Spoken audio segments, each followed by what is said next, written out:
This time had to come. In this, the opening statement, attention now passed to the judge.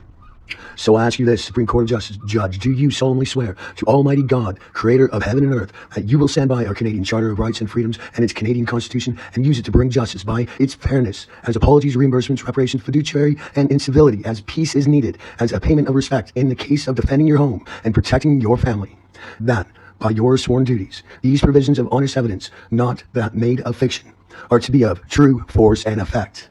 Is that an agreement? Because I swear to tell the truth, the whole truth, and nothing but the truth. So help me God. Because truth is my sword, and karma is my shield, when love conquers all. So, Judge, why I called this together to bring into question of my concerns over the regarding statements which I am about to address is that they are all tied in. And as I have promised you the whole truth, and nothing but the truth, means giving you the full truth and nothing but the truth. It shows the tie-in of everything that needs to be addressed, because one thing supports another thing affects another, and another thing is overall tied in because of the same thing that's being addressed. Because, speaking as a couple, the both of us have never had our chance at fair trial or had our side really acknowledged, accepted, or understood. And now is the time that we are given the chance to be able to defend ourselves. And I myself, standing up for myself and my partner, who momentarily cannot speak for herself, as I defend our home and family. So when I bring these issues I address today to you, my judge, my jury, to use the highest authority of kindness in respect to the application of the force and effect that will be applied, because as bad as the things I describe, they may seem so horrific that it would lead to an execution or life sentencing or just vaporization, ablation. Instead, as I said, we are not to become a demon by killing a demon and be as bad as the criminals that we are dealing with. So I request that you, Judge, please do the things that I cannot do myself as a person, but because you, my Judge, are going to be presented the things that I have proven to myself, and by revealing to you, I show you what it is exactly that I mean. As these things I present have proven to me to be very, very inconsistent with the provisions of our Constitution, Charter of Freedoms and Rights, and inalienable rights of our Universal Charter of Human Rights and Freedoms, that we all here in this world are provided and deserve. Even the animals have rights.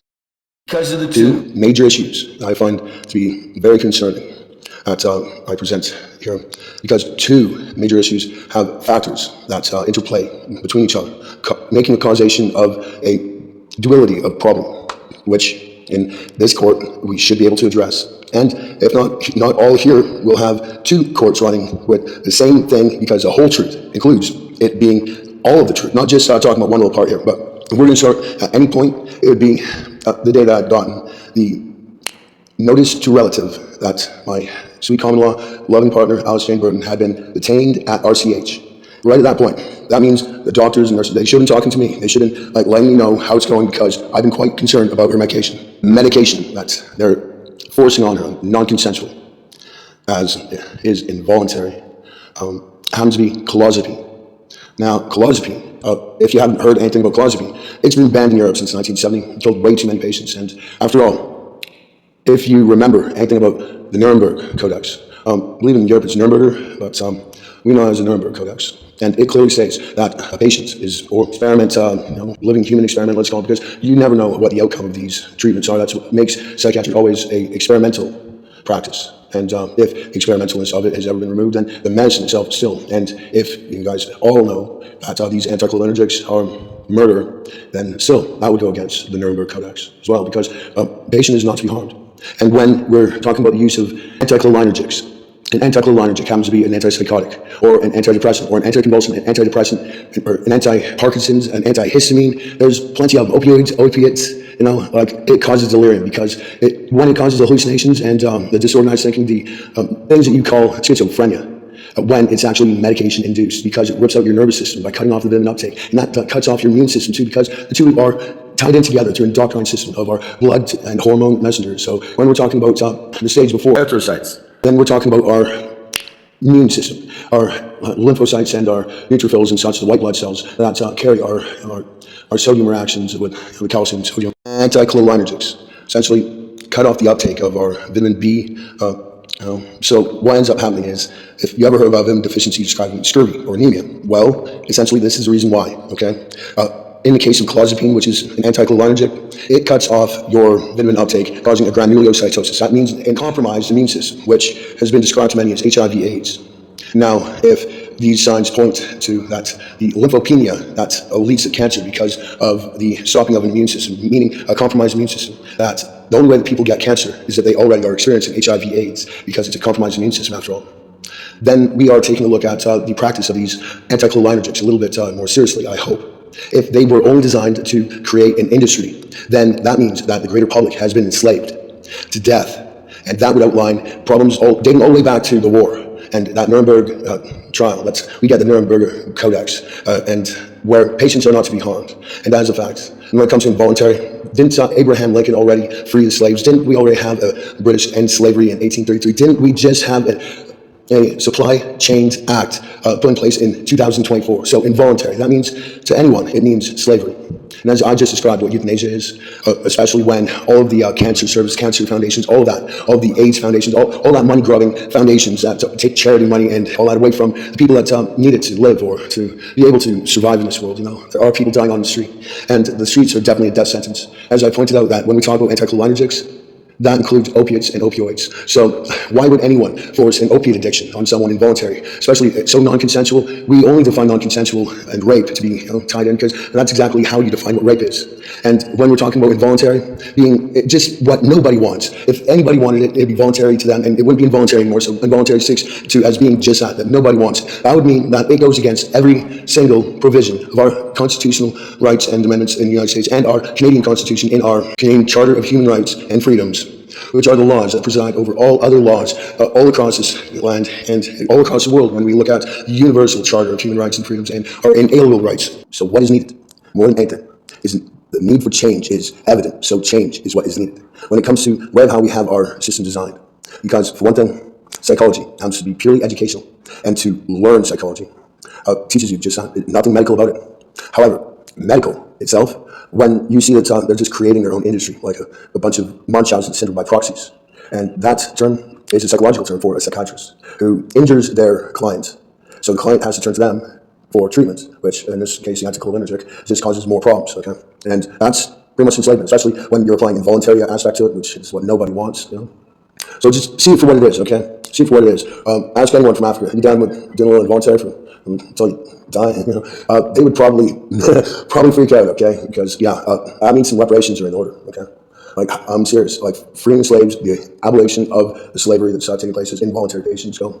And what we are going to have to do about these off-the-charts records about how many murders have taken place. When we see AIDS is having over 100 million deaths, and cancer, which, again, compromised immune system described by the anticholinergic treatments, is around 10 million a year. Now, if we're looking at global numbers, okay, global numbers, this affects a great population of our global numbers, seeing as there's 8 billion people in the world. And when we're talking about hundreds of millions of people, that's a good chunk of the entire world. Now, I'm not saying to do away with medical practice or medical knowledge. No, have it a part of our basic education and to learn it right, to learn it correctly. That way we can, protect our families. We can treat our own wounds. And if we need to get x-rays done, I'm sure that there will be clinics available. However, x-rays themselves, that does a lot of damage as well to the person. That's what's with the lead coverings because of sterilization, which you get informed of. It's not like you have any choice in that once you're in the room, but smile. So anyway, try and make the best of what we got, and hopefully we get this resolved, because obviously this type of enslavement and murder, it cannot continue, it cannot take place, and it dates all the way back to the Nuremberg War, Second World War, as you know, around here, the war that followed the Great War, because essentially Germany had no money for any military. They were totally bankrupt. Their money meant nothing. It still is nothing. When we look at a 1910 Deutschmark, 1,000 Deutschmarks would be a year's wage over there back then. And now, even still to this day, even though it's over 100 years old, should be at least considered old money. It's only worth $1.90 or something on eBay. It's absolutely nothing.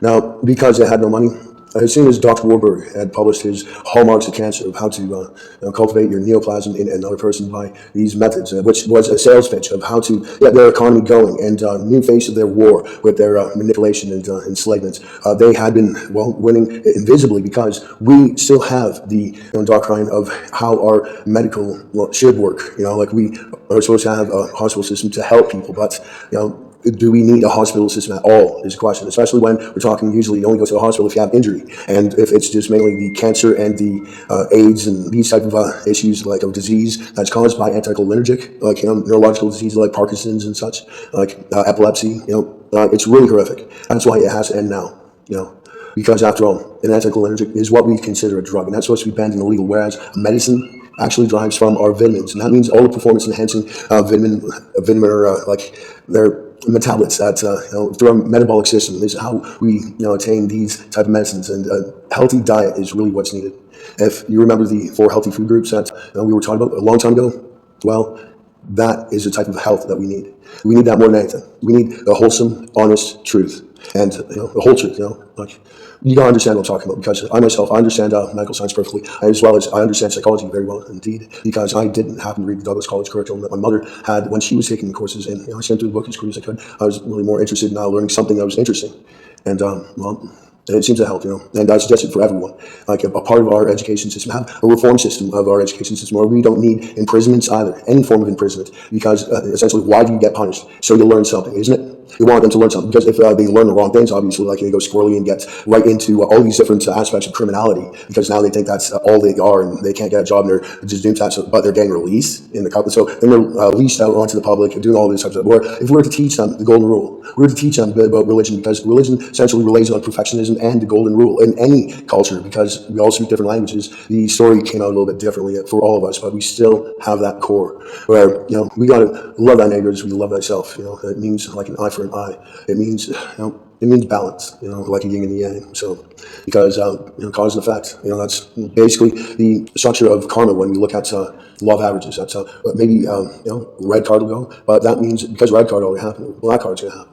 All right, so that's how we gotta see it, and by understanding this type of stuff. Now, we have to sort it out, because through an education system. Now, if we're talking about a residential education system where the money from all of the medical goes into our education system instead, where we also have housing for all of the poor people and who get an education and can learn hands-on. You pay for that hands-on time as a trainee would.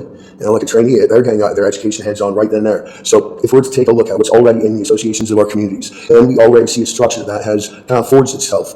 Time and time again, this is how it's done. It shows you how it's supposed to be unveiled. But when, say, within a working system, we find these cogs to be maintained, especially when pointing out maintenance workers don't have much time doing maintenance work.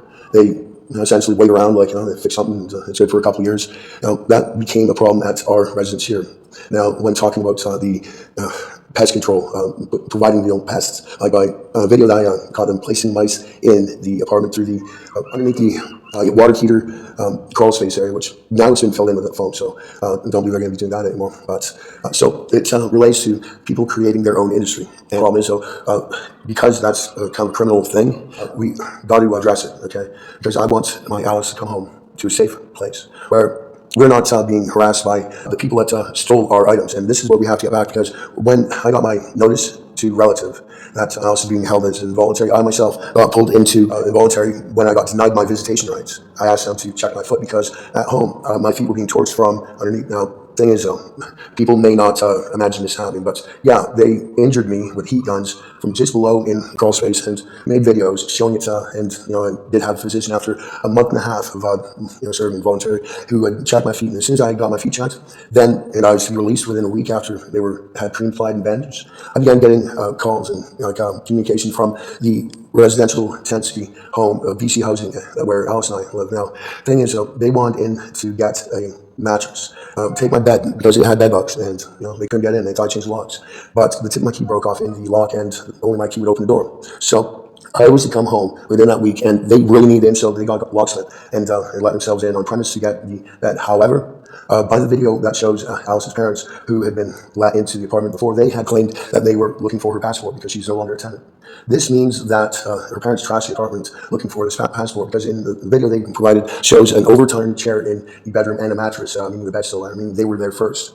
And they trashed the place. It was staged. It was like, they were covered in surface area. There wasn't much garbage. It was all personal items was the main problem. And those personal items were of value, but it was staged. It was staged to look like it, but they continued to smash the items, because in the video you see Alice's dad actually flip something like a stack of picture frames or plates or even a glass table lid, just big smash, and that's right in the video. And in that video it does show one of the cameras as well on the table with film equipment and stuff like camera cases, which again, all of those items were taken, and I can provide pictures of things, some like the music equipment, including a $6,000 Gretsch White Falcon, which was kind of cream colored actually, but beautiful guitar and unique. Close to $6,000 on that item alone means grand theft over 5,000, which is pretty bad. When we're talking about personal items, we're also talking about sentimental items. Sentimental items that have great value, but as well, we did have items that had great value, like our MacBook Pro Max that's bought from the Apple Store online. So it didn't have a printed receipt from the company, but did have a Visa statement that shows the purchase. So, and it says Apple on it, so unmistakable. There was a couple other purchases that was related to it that brought the price from about $9,300 and then another $400 tacked on. So that's why I say close to about $10,000 just for that alone. But personal items, like if I'm going to list everything right now, I suppose we could get into that. I want to tell you kind of the span of everything, and then we can kind of get back into details afterwards after you hear what happened, because when our stuff was all taken, and this includes jewelry like jewels and coins and stuff, that's again, Prince Charles Diana wedding 1981 and the silver jubilee silver dollar, because that's like an ounce of silver, but it's like commemorative. Little details like that, naming everything would take quite a long time, considering that there are items that are irreplaceable. But along with the items are last year's tax forms that had like our SIN numbers, and so identity theft, our bank information, our Visa savings, all have the codes on the bills and stuff. All of our paperwork was taken, for the most part, all of it, but there was a little bit left. Our receipts for the cameras were included in some of the stuff that was taken. So you see, there was a lot of stuff that didn't need to get removed, because by the time I got home, the place looked like it was gutted. And a couple of days, some more things kept on disappearing, and it wasn't very good, like some gym bags and whatnot, designer ones that Dawn just saved up for Alice and I, because she deserves good things because of what type of experience that she's had in the past. If she ever got a chance to explain it, she told me on camera before. I recorded it because I knew there would come a day. that this all had to be described and explained. So speaking for her and speaking for us both, because she got threatened with eviction if she didn't sign an intense agreement. And they came straight to the hospital in RCH, which is from Vancouver through Burnaby, and then you reach New Westminster, but you keep going, it's almost at Coquitlam. So that much of a distance they came over, and they hadn't made entry yet, because that's the thing about Alice's dad and Frank Warren Burton showing up like before the mattress was removed, meaning that method of getting paid for the locksmith, because they needed in to get the bed that they promised they were going to replace, which was the reason why I kind of went along with it. But the thing is, my key would have opened the door just fine if they waited for me to come home like within that week. But it seemed like a big rush, like they had to scam everything they could before I got home. It's like they didn't know that I wasn't here until they tried making some type of entry. Now, if the entry was originally because Alice's parents wanted in, when we got this apartment, we were escaping horrible parental abuse, and it was our refuge, and we were promised that they would not be allowed to come around or in our apartment, especially when we weren't there. And this is exactly what happened. For them to be such a level of parental abuse that they had somehow colluded or paid off or promised that the staff here they could have our stuff, or if they took it, we don't know, but the UC Housing was involved with letting them in, which they shouldn't have. And Igor promised us. So when Igor stopped working here and Michael Ho had came in, things got a little bit worse, because it seemed like that's when we began experiencing the foot torturing, and we were experiencing the feeling of something liquid pouring on our heads. So looked into it and found it online. It meant permeable liquids. Now, I'm not saying it was formaldehyde, but that is an example of a permeable liquid. What is permeability? It means it can pass through solid objects, like, say, gas and whatnot, high pressure, whatever. If you're to spray dry ice blast, which they use in hazmat up against wall, you're going to feel it on the other side.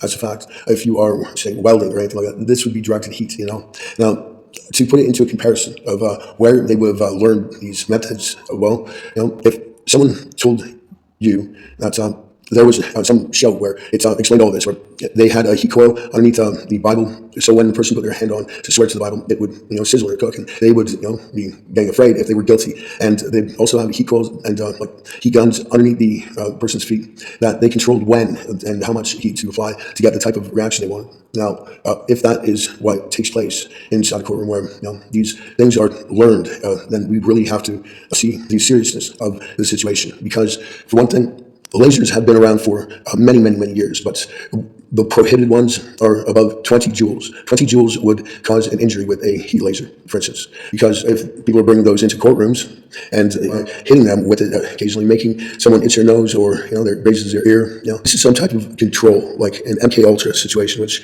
this really shouldn't take place. And to make you aware of it, that some of the criminals this has been practiced on have learned how to do this type of thing and have gone full out on it. Because I myself, I'm covered in injuries that I've been trying to sterilize and heal using methods of just good health, like taking a bunch of salt and drinking a bunch of milk. So you have that sodium calcium reaction that is all about our immune system.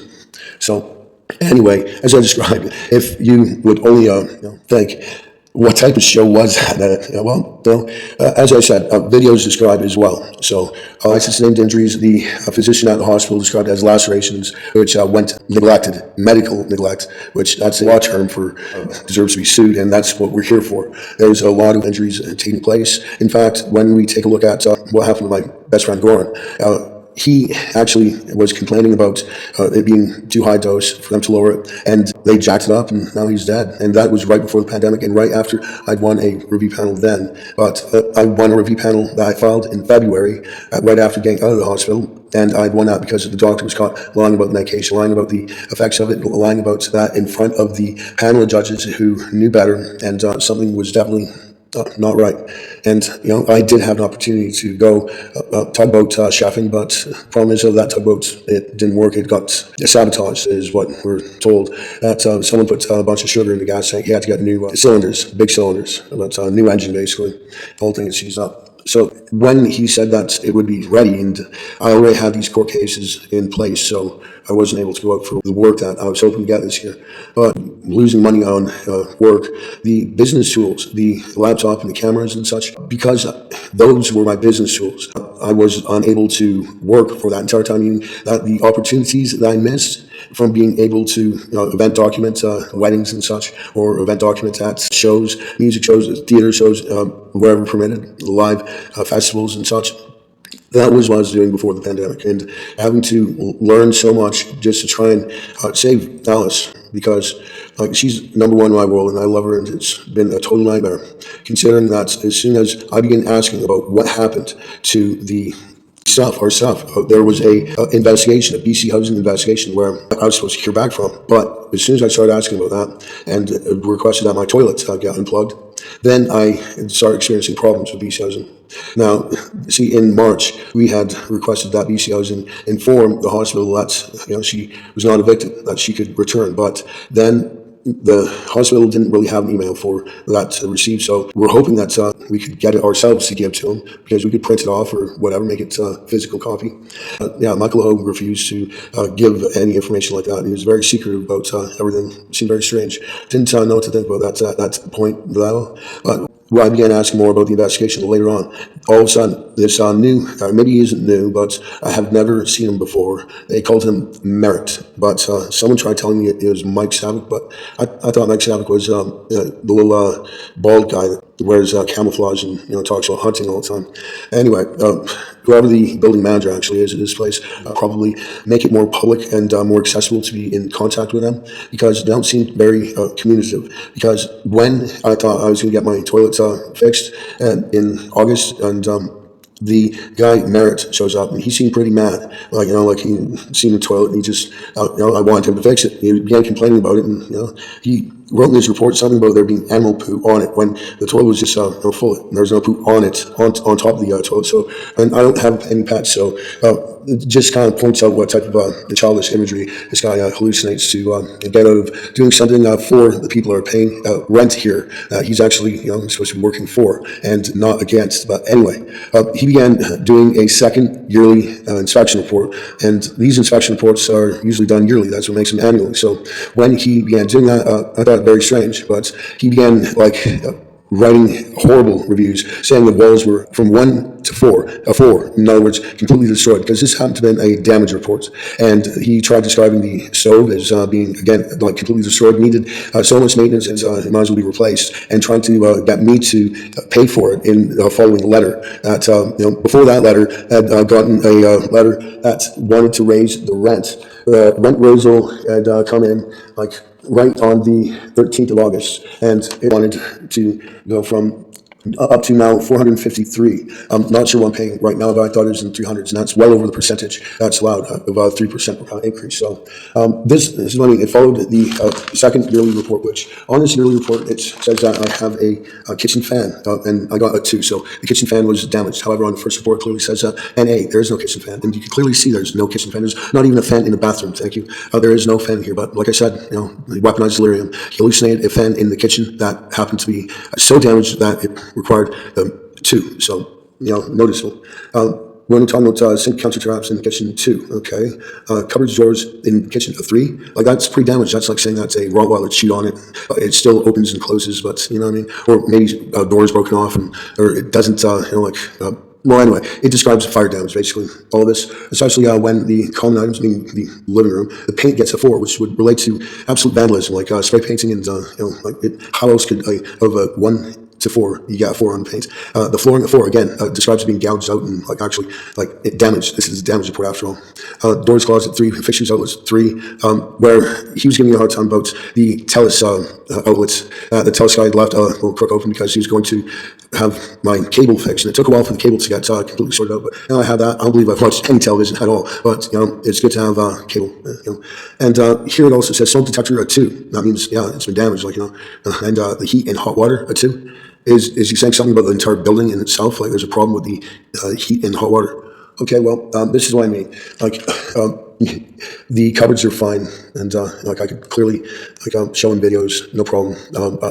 Disprove everything on that paper so bad. But the thing is, when I had tried addressing my concerns, that if that damage report was to stay affixed to my rental housing record, I'd never see the day that I ever got to live in a rude situation where I had, in other words, be homeless for the rest of my life, because I wouldn't be able to rent anywhere if that type of coverage was believed by anyone. And believe me, if I don't clear this and make this obvious, that this was an attempt at my life, considering that when I had addressed my concerns, I get a final warning letter, and it's, that's the threat. That's an actual, written threat, you can clearly see, because, and there's no previous warnings either. That's the thing.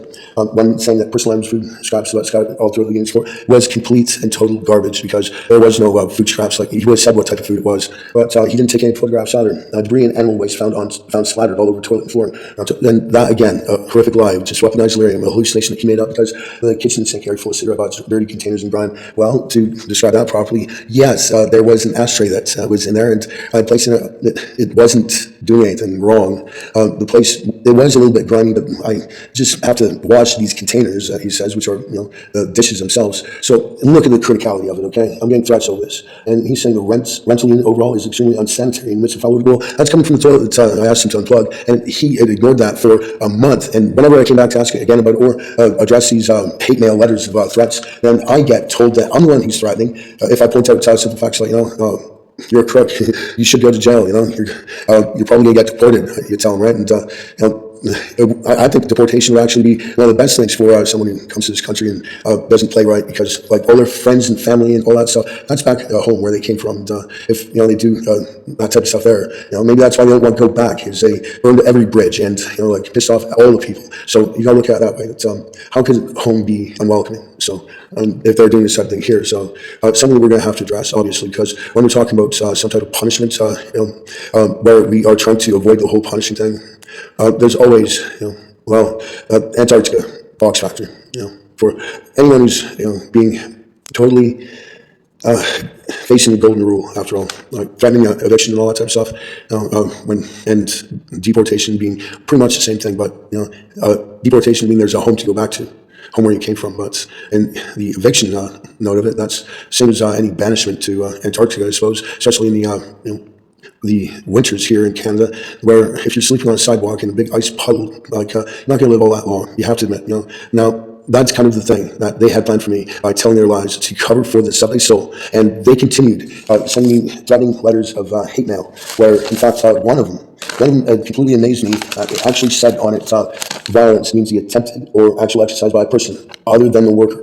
meaning that they're kind of excluding the worker from and includes any threatening, saying or behavior which gives worker reasonable cause to believe he or she is at risk of injury. Well, what about the person? They didn't include the person there, because if they're saying that violence and threats are disallowed except other than the worker, the worker's allowed to do it, because what we see here is a whole bunch of hate and threats, especially when it's revolving around pointing out how to describe someone as, when they're being like arrogant and cocky, smug, and being just some type of a little gangster, and then looking at a BC housing where they seem to be backing each other up, but maybe if they seen what was going on, they wouldn't want to be a part of it. I don't know these people personally, but we're going to have to take all of them aside and find out exactly what psychology remains in their thinking minds, because to be aware of what you are doing and what you're saying and how violent a description of the damage report was, because it was basically describing a total renovation of fire damage. And the worst part is when the date wasn't filled out right, it said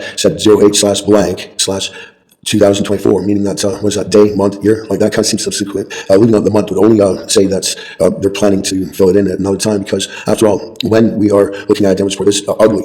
And they would not admit to what their motives were, especially when it was brought on when I was asking about the BC housing investigation. And this had to do with how Alice got put in the psych ward, because her parents, as soon as we began looking into having her ring appraised, because we seen something online that it was a Renaissance ring. It was like $85,000. So we better find out how much this is worth, because it seems to be one of the oldest, rarest things. It could be made of gold, but since then, I've noticed that I was actually able to find one that looked identical to, but it makes me wonder if that's actually the ring itself. And I would like to look into reclaiming it because of the sentimental value behind it. But in order to do that, we might have to get some type of fiduciary to be able to cover the costs and make the replacements if they are given back. If they were only put into some type of holding where they were holding on to it, waiting for the statute of limitations to run out and then unload it, well, guess what? If they still have all our stuff, we'd greatly appreciate it back. And that would show some respect. And after all, because Alice herself was not evicted, she should be allowed to come home, to return home. As Michael Hoga had told me personally over the phone, that sure, if she could get out of the hospital. It's almost insinuating like she's never getting out of the hospital. I mean, what do you think that he has been telling the hospital about her? That he's just fictionalizing, hallucinating, he's delirium, he's weaponizing, That's kind of a problem, because he's telling me that, she can come back, she gets out of the hospital, and then he goes and tells the hospital that she's not allowed back. Going around saying one thing to one person and then saying something else to another. That proves total antitrust, because essentially, we have an enemy within working against the tenants here, being completely inconsistent with provisions of being helpful. I mean, what are they being paid just to ruin lives? I mean, what type of job is that? Is that seriously the job details? Anyway, as I said, Alice has to return home to me, because we have been in a romantic relationship for almost a decade, and we are in midlife in our prime. And for someone who's about 40 years old, a decade is a quarter of our lives. That's we've been together. And you gotta remember, that's a quarter of life would be until the age of 10, which we don't even remember all that much of, but from 10 to 20 seems like a lifetime. And the 10 years, that's almost 10 years, 8 years, but still, if you're to count 1 to 9, that would be about the amount. However, yes, we have to count with zero first, because that's the sequence of its placement. Blank being nothing, after all. But we have a future to look forward to, and a family to grow together. She's the only family I have, and I won't be social without her, because I will not start a new life apart from her, because she is my spouse. And what's sicko, human trafficker to involuntary servitude, slavery, as an involuntary patient, living human experimentation, is a Nuremberg Codex violation, because involuntary is non-consensual. Non-consensual is how we define rape, and it does happen to be a sexual act to a sexual sadistic personality disorder who gets pleasure out of inconveniencing, deception, misdirection, perjury, and spiteful, deliberate frame-up, blaming for the crime you just got victimized by, so you get victimized again by them, like you got threatened, and then you get threatened by someone claiming that you threatened them, or one of their gang members. And because they threatened you for threatening, you comment or question the turntables by proxy abuse of weaponized delirium from abusive personality disorders who hallucinate things about you that anyone who knew you would say that is not a correct description and is very inconsistent with one's character. Being of the involuntary, being non-consensual, and non-consensual is the very meaning of rape, as it is not wanted. Or if it was wanted, it would be lovemaking. A rape is being attacked sexually, and when a sexual sadistic personality disorder is getting off and having their jollies, it's a sexual rape, as in penetration by penis or penetration by syringe insertion. And the release of the anticholinergic drugs that essentially completely demobilize a person And because it takes out your nervous system while it's choking out your immune system, because that's what happens in your bones, okay? When your lymphocytes and your neutrophils and your macrophages and the myeloid stem cell progression from that stage to the stage of the erythrocytes, which the erythrocytes are the red blood cells that they oxygenate, and then carbon, 6-mediated 1-carbon metabolism in the respiratory system occurs with the carbonation, and our genetics get encoded that way as the stem cell progression, the myeloid, it brings itself to a paladin, which essentially heals. You see, when we're talking about our nervous system being that of calcium and sodium reactions, then we see how POTUS works with the yogurt, salt, bread, combo, which, the yeast actually is like neosporin, if you knew that, okay? But essentially it activates the immune system directly by these calcium and sodium reactions. And this is why a POTUS is a very, very legendary thing. That President of the United States is called a POTUS because he should have that type of knowledge as well. Then he should be the one who knows it. And I happen to know it, but I'm a princeps senatus, so since a millennium empowered, since 2001, millennium empowered means sentenced to 1,000 years on my family's convictions of life everlasting and heaven on earth was seen as a claim of immortality.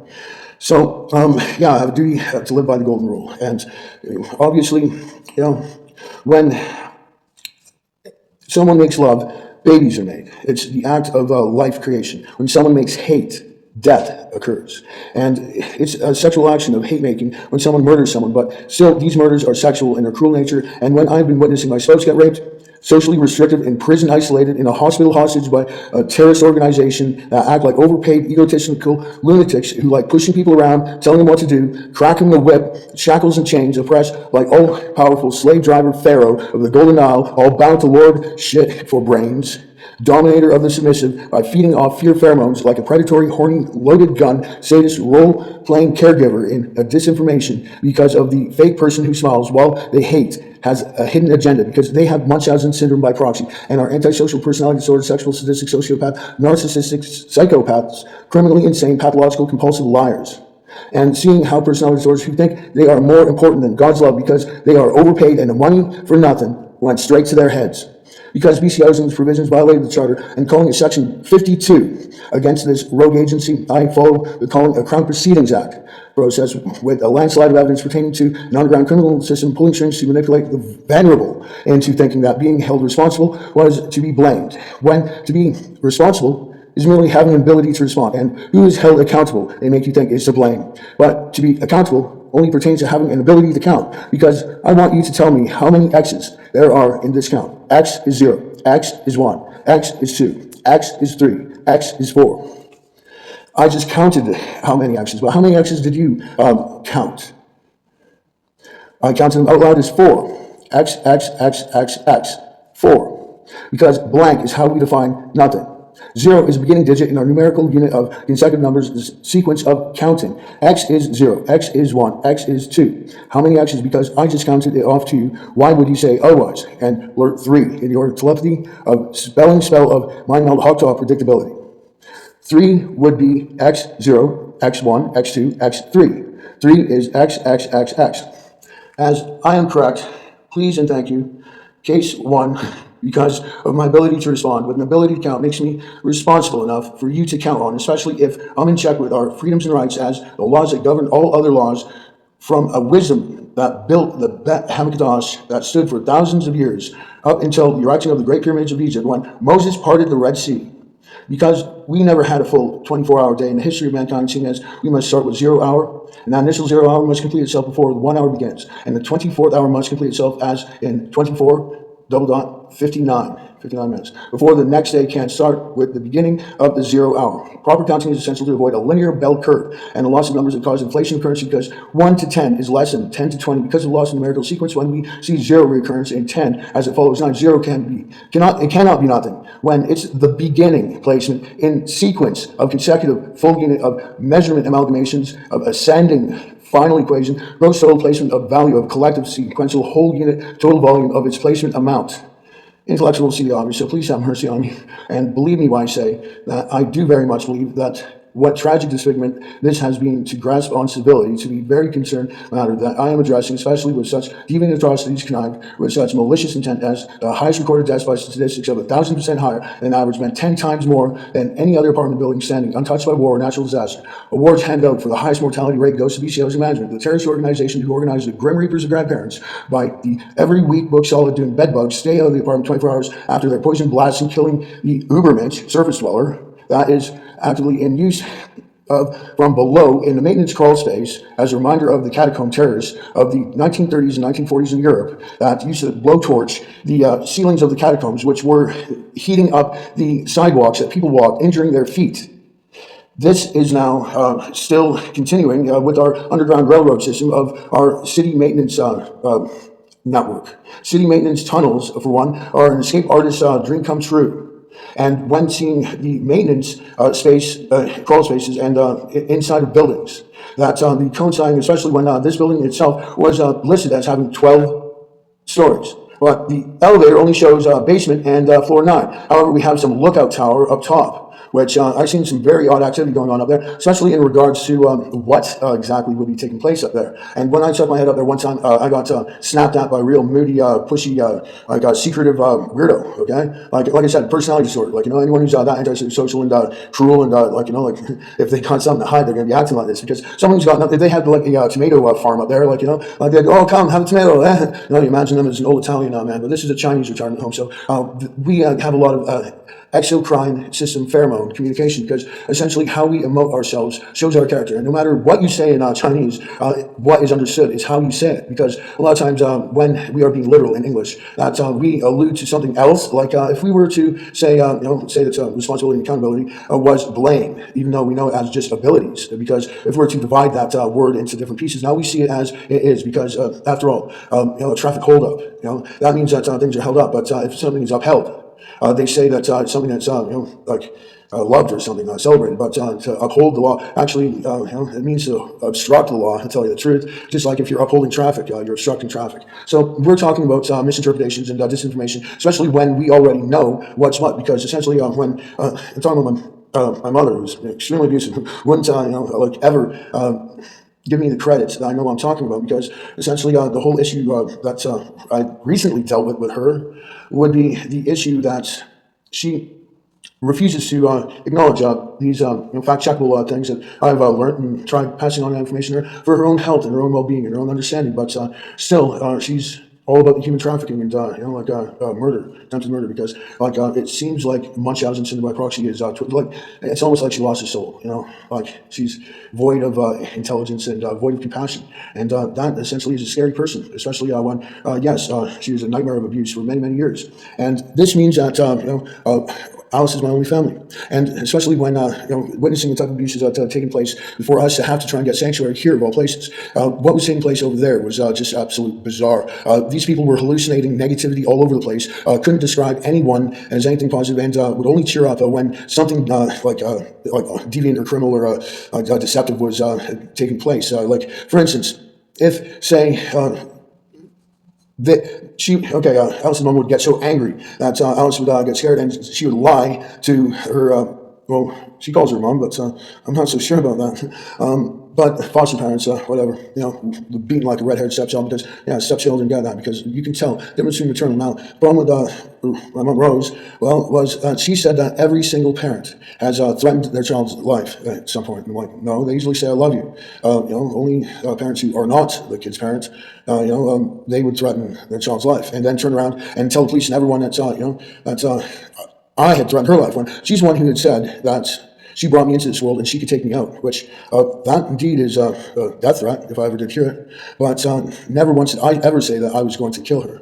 Now, thing is, though, I heard that she had some type of a recording of it where she recorded. The thing is, though, if I were to hear it, And I recognized whose voice that actually was on that tape, because if she got her new husband, yeah, I got enough ESP telepathy to be able to read a person when they are sending those type of signals of hate or discrimination. Like, we all feel that, okay? Like, especially if, say, you're a minority and you feel someone giving you that type of look. Like, a lot of times, the twice bitten, once shy. The fact of having a lot of like hate and racial discrimination towards you leaves you feeling that way in most situations as trauma. And this is the psychology that I'm going to be teaching, is how we fix our associative thinking patterns. Because after all, certain things bring you nostalgia, and you reminisce warm, fuzzy thoughts about Christmas and snow, don't you? Like, you immediately think candy canes and stockings by the fireplace, and just there's a warm comfort of Disney playing on a television that no one really is paying attention to, because everyone's talking, and everyone has way more interesting stories than anything on television, a lot more detailed than because what people have to say from their own experience and what they know how to handle things is the basis of why we have movies and all that type of stuff. So why would we pay attention to what's on TV when our friends and family are together and having a moment? Because we could always see that rerun again. We can pop the DVD in and play it one more time. It's not a big deal, but in the moment that we have together, while we are still like, who knows? We could be looking at some giant war that's about to erupt, where everyone literally gets exterminated from this planet. We don't know if little aliens have finally come to this planet and are witnessing us acting like this. Because when they see someone like the Analyst being attacked in such a horrible way, and I'm able to call everything at the same place, because they thought that we were so vulnerable that would never be able to describe exactly what was taking place. And, well, they did make a valiant attempt, I must say, especially with those heat lasers and stuff like that, that you got to turn off all the lights before you start seeing little time flashes. Oh, there it is, and you get that on tape. After all, that's in the procurements. But, directed energy weapons, essentially, is why looking at the war with Ukraine, very strangely, because those are all projectiles, and that's so outdated that I'm surprised this show is even going on. But anyway, as we're talking about people being vaporized from satellites that have nuclear beam technology. Like, it's literally something to be aware of, because the matter that I'm addressing, especially with such deviant atrocities connived with such malicious intent, as the highest recorded death statistics of 1,000% higher than average, meant 10 times more than any other department in the building standing untouched by war or natural disaster. Awards handed out for highest mortality rate goes to BC Housing Management, the terrorist organization who organized the Grim Reapers, the grandparents by the every week book solid doing bedbugs stay out of the apartment for 24 hours after their poison blast killing the Uberman surface dwellers, as that activity is in use from below in the maintenance crawl space as a reminder of the catacomb terrorists of the 1930s and 1940s who used to blast blowtorches up on the inside of the catacombs, cooking the bombs of the feet of the people who walked on the sidewalks, and then injuring them. So they had to go and see a medic, and the medics kept on making money, and they were enslaving all of Europe. And this is what really was taking place for the Nuremberg trial to occur. So take into consideration that the cult called the Untermensch, that had meant the subdweller. In other words, the maintenance crawl space and the maintenance tunnels, like, just going over it one more time because you had to hear it like a deja vu. Now, when Atlas is, basically the Untermensch in this case, their Atlas pest control permeated poison that's leaching into neighboring suites above and below, wall to wall, side to side, full Dolby surround death as Munchausen by proxy. Vancouver Coastal Health care workers hoping that Atlas pest control injures the tenants, so they need medical treatment as slaves are human trafficked because they were looking for the vulnerable, and by job seeking the position at and getting a job at a Chinese retirement home building in the poorest part of the city where they were craving the vulnerable and thought that 705 Jackson Avenue, Vancouver, British Columbia, Canada was going to be an absolute smorgasbord of vulnerable for them to pucker their intellect and indulge their perversions of abuse so sinisterly that it's called Zitzen. Robbing the poor and making them blind with cheap Walmart heat lasers aimed by watching the tenants in their homes, naked at times, or going poo on the toilet, peeping through the camera on the tenant's cell phone screen, sharing all of their online information regarding Visa, MasterCard, banking, taxes, social security numbers with unusually large stack on top of stack after stack of Hikvision DVR, 24 camera operating, remote access in close proximity, camera durability, digital video recording device, DVR, espionage, operation of sabotage and contrary espionage, device tampering, cell phone camera spying like Huawei cell phones in China, the Chinese spy phones, pure international espionage, voyeuristic, peeping tomfoolery, eavesdropping spyware that they're using. And they're doing this habitually because they are trying to get away with robbing us and by not allowing Alice to come home when she had no delete date found on her on her information. She's still registered and so findable, and it says no move reason either, meaning that things haven't actually been filed. Now, when taking a look at this damage report, that the date was left open and I got threatened, forced to sign, meant that technically that paper is completely void, but still we have a paper trail of threatening letters that succeeded it. And the problem that I'm seeing is if that was so sick, I would never be able to find a place to rent anywhere for the rest of my life. And the thing is, though, too, that was a damage report. So, yeah, were they expecting on as soon as I go out, or were they planning on putting me in involuntary or something so they could do this again by their constant gaslighting, which I was making documentation because I'm not delirious and I don't do drugs. I'll do vitamins, which the vitamins actually help with health and alertness and intelligence. And this is why I love drinking orange juice. Orange juice is basically what I drink, my preferred drink. I don't like drinking beer, honestly. Neither does Alice. So yeah, we are a perfect couple. And it hurts me that they would do this because in March we were informed that if she got out of the hospital, if she, what do you mean if she? You plan on killing her in there? I know the clozapine was banned in Europe in 1970 because of killing patients from granulocytosis, which is a compromised immune system. So the thing is, though, because when doing a drug test, like a piss test or even a blood test, there is not going to be any trace element of the drug that you had taken because it metabolizes. And as it metabolizes, when you excrete it in urine, it's called urea. There is no cocaine in drug test P because it metabolizes. There's no way that it can show up as a substance that it originally was. So all of those are lies. I went and asked Life Labs previously if I could get a drug test by them to prove that I was clean and sober and this and that. And they informed me that because of the metabolism, that they're not checking for drugs at all when they do blood at Life Labs. What they're actually checking for with blood work when you are on mental health drugs like antipsychotic or an antidepressant, which is an anticholinergic, no different than an opiate or an opioid. The opioids, those things that stop vitamin uptake is absolute murder because they're checking for granulocytosis, neutropenia, lymphopenia. I'm serious. They are fully aware of the compromised immune system that's taking place. They can't hide behind not knowing because they have devised their entire enslavement camp, their entire slave trade union that's taking place here in Canada. That must be stopped because the Life Labs are checking for neutropenia, meaning that they are fully aware. They're fully aware of this. And that means that this is a premeditated murder that's taking place, a total enslavement because people are enslaved to die. And the Nuremberg Codex, for one thing, was put in place, and that entire war was about that because when you look at a poppy, you have to remember that opiates are anticholinergic. And that means that they cause the cancer, is what I'm saying. And because the anticholinergic poppy, the opiate, it's a proof flower, it stops vitamin uptake, it causes scurvy, it causes anemia. And essentially, when you look at a poppy and you think about how many people died in that war, and then you think of how many people have died because of a poppy, then you know that there are things far worse than war in this world when you look at poppy because of the anticholinergics. And this relates to the medical professionals. And they already know this because the Life Labs are checking for neutropenia, like granulocytosis, HIV, AIDS, basically, a compromised immune system, anemia, like the loss of blood, because that's exactly what it does. And that also relates to people having ADHD and people having schizophrenia. It's all caused by vitamin deficiency because of the prevention of the uptake. So this is why I don't want her to die. I love her, and I'm going to do anything in my power to be able to pull her out of this because of the lies that were told by the BC Housing staff who are robbing us and don't want her to come back because if I go out, she's still here. It means that they can't come in and steal things. And that's exactly why they don't want her here. It's because I'm still losing stuff. I lost $20. I left it on the counter, and then I go and get it, and it's gone. Money goes missing if I have it on me. They literally, as soon as I go to sleep, even they go for my bag or something. And that's just the thing. They had done something to the actual door lock thing where it was basically coming right out. It was loose. And I remember hearing someone tell me that. You gotta get smokes off him. Had someone, ask him for smokes. And he said, "Well, go up to 602. God's not there.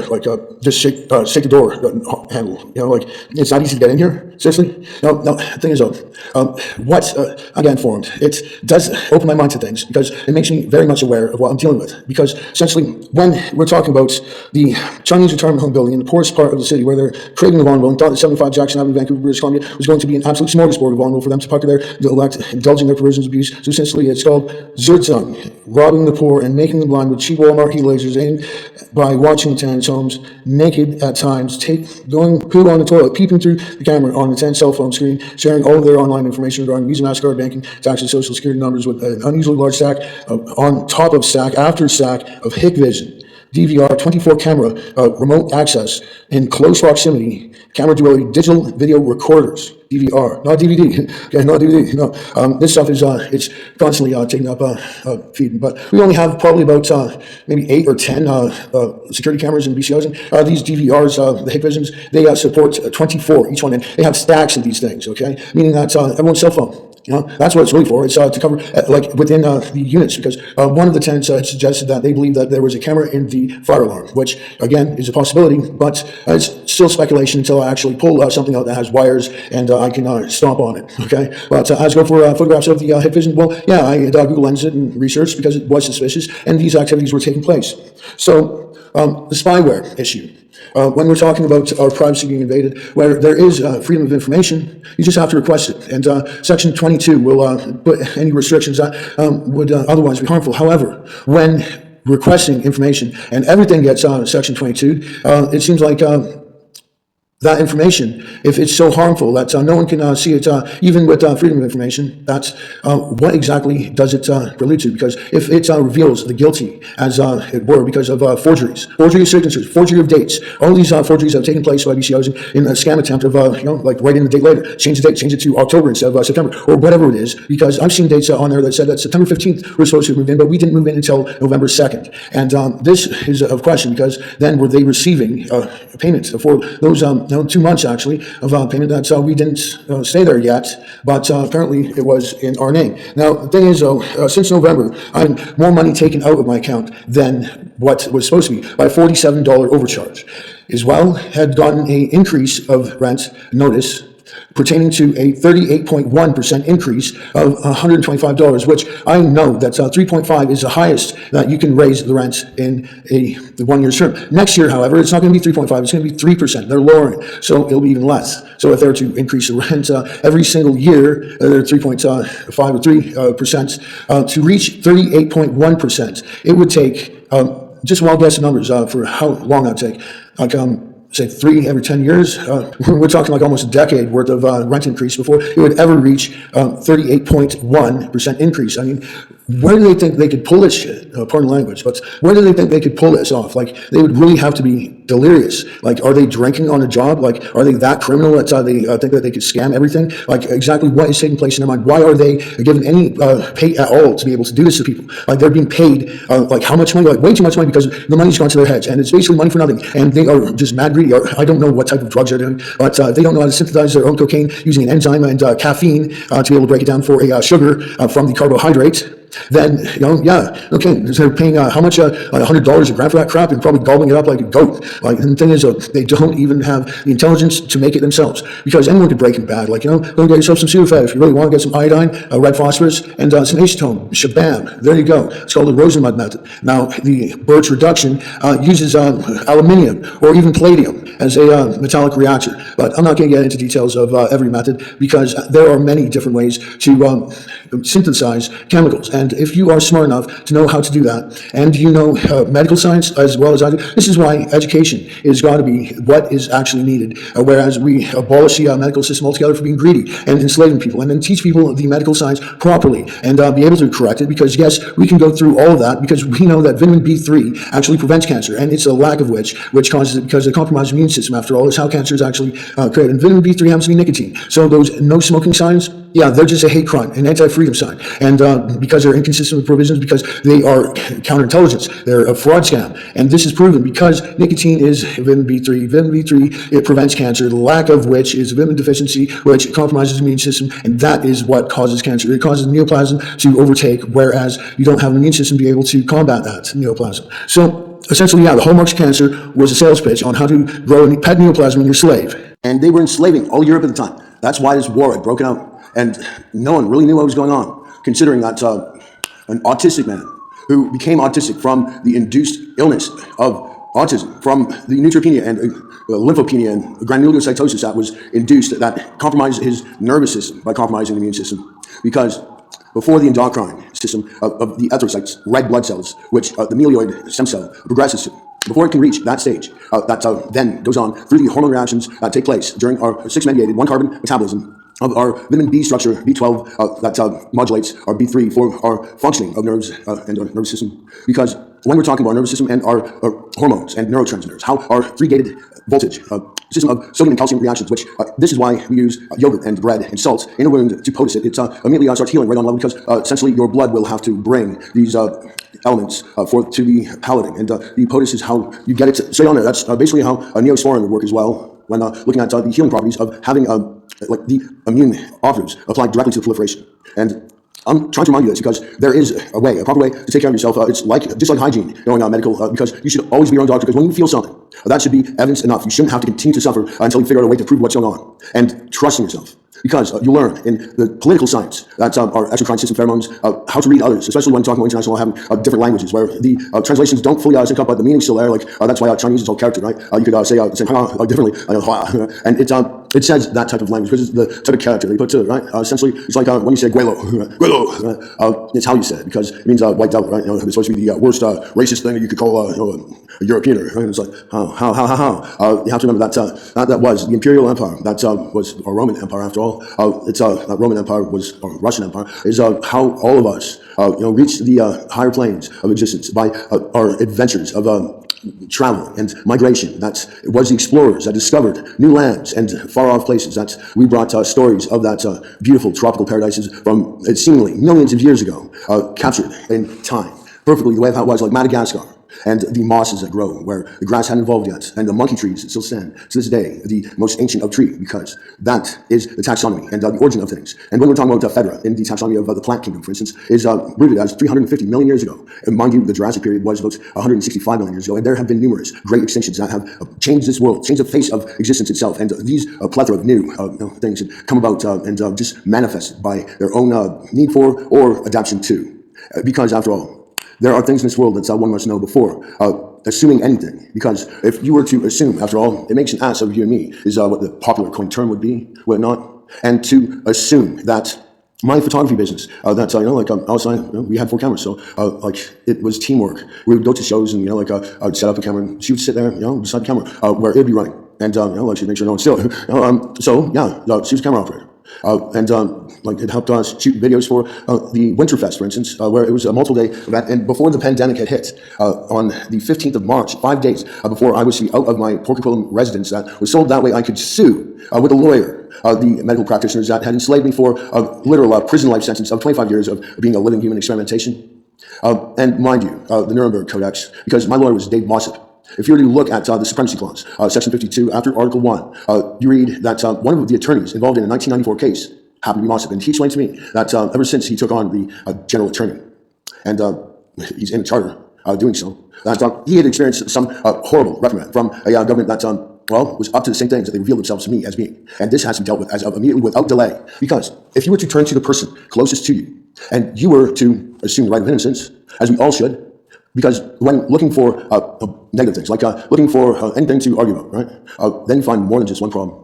You start only seeing problems. It's like when you go to, say, clean the pores of your skin. When you're a teenager, especially, you notice this, okay? If you notice one little tiny imperfection, blackhead, you go to, clean it out, right? Whether you squeeze it or use a little zero remover, right? Those little tools of hygiene, like I was telling you, that medical science should be taught, so we know. But understand this: that after you find that little bucket, you think, okay, all of a sudden you notice a whole bunch more. They all seem to manifest. They all seem to all of a sudden sprout out like a blooming flower. Like it just all of a sudden there's so many, and it gets worse and worse and worse. The more you focus, and then all of a sudden, you don't see yourself the way how you did. You don't see yourself, as you remember. All of a sudden, things get out of hand, and this is something that you should understand. That even when you're at a poker table in a casino setting, that there seems to be this bubble of synchronicity. That everything seems to get more and more and more intense. If you don't take a time out.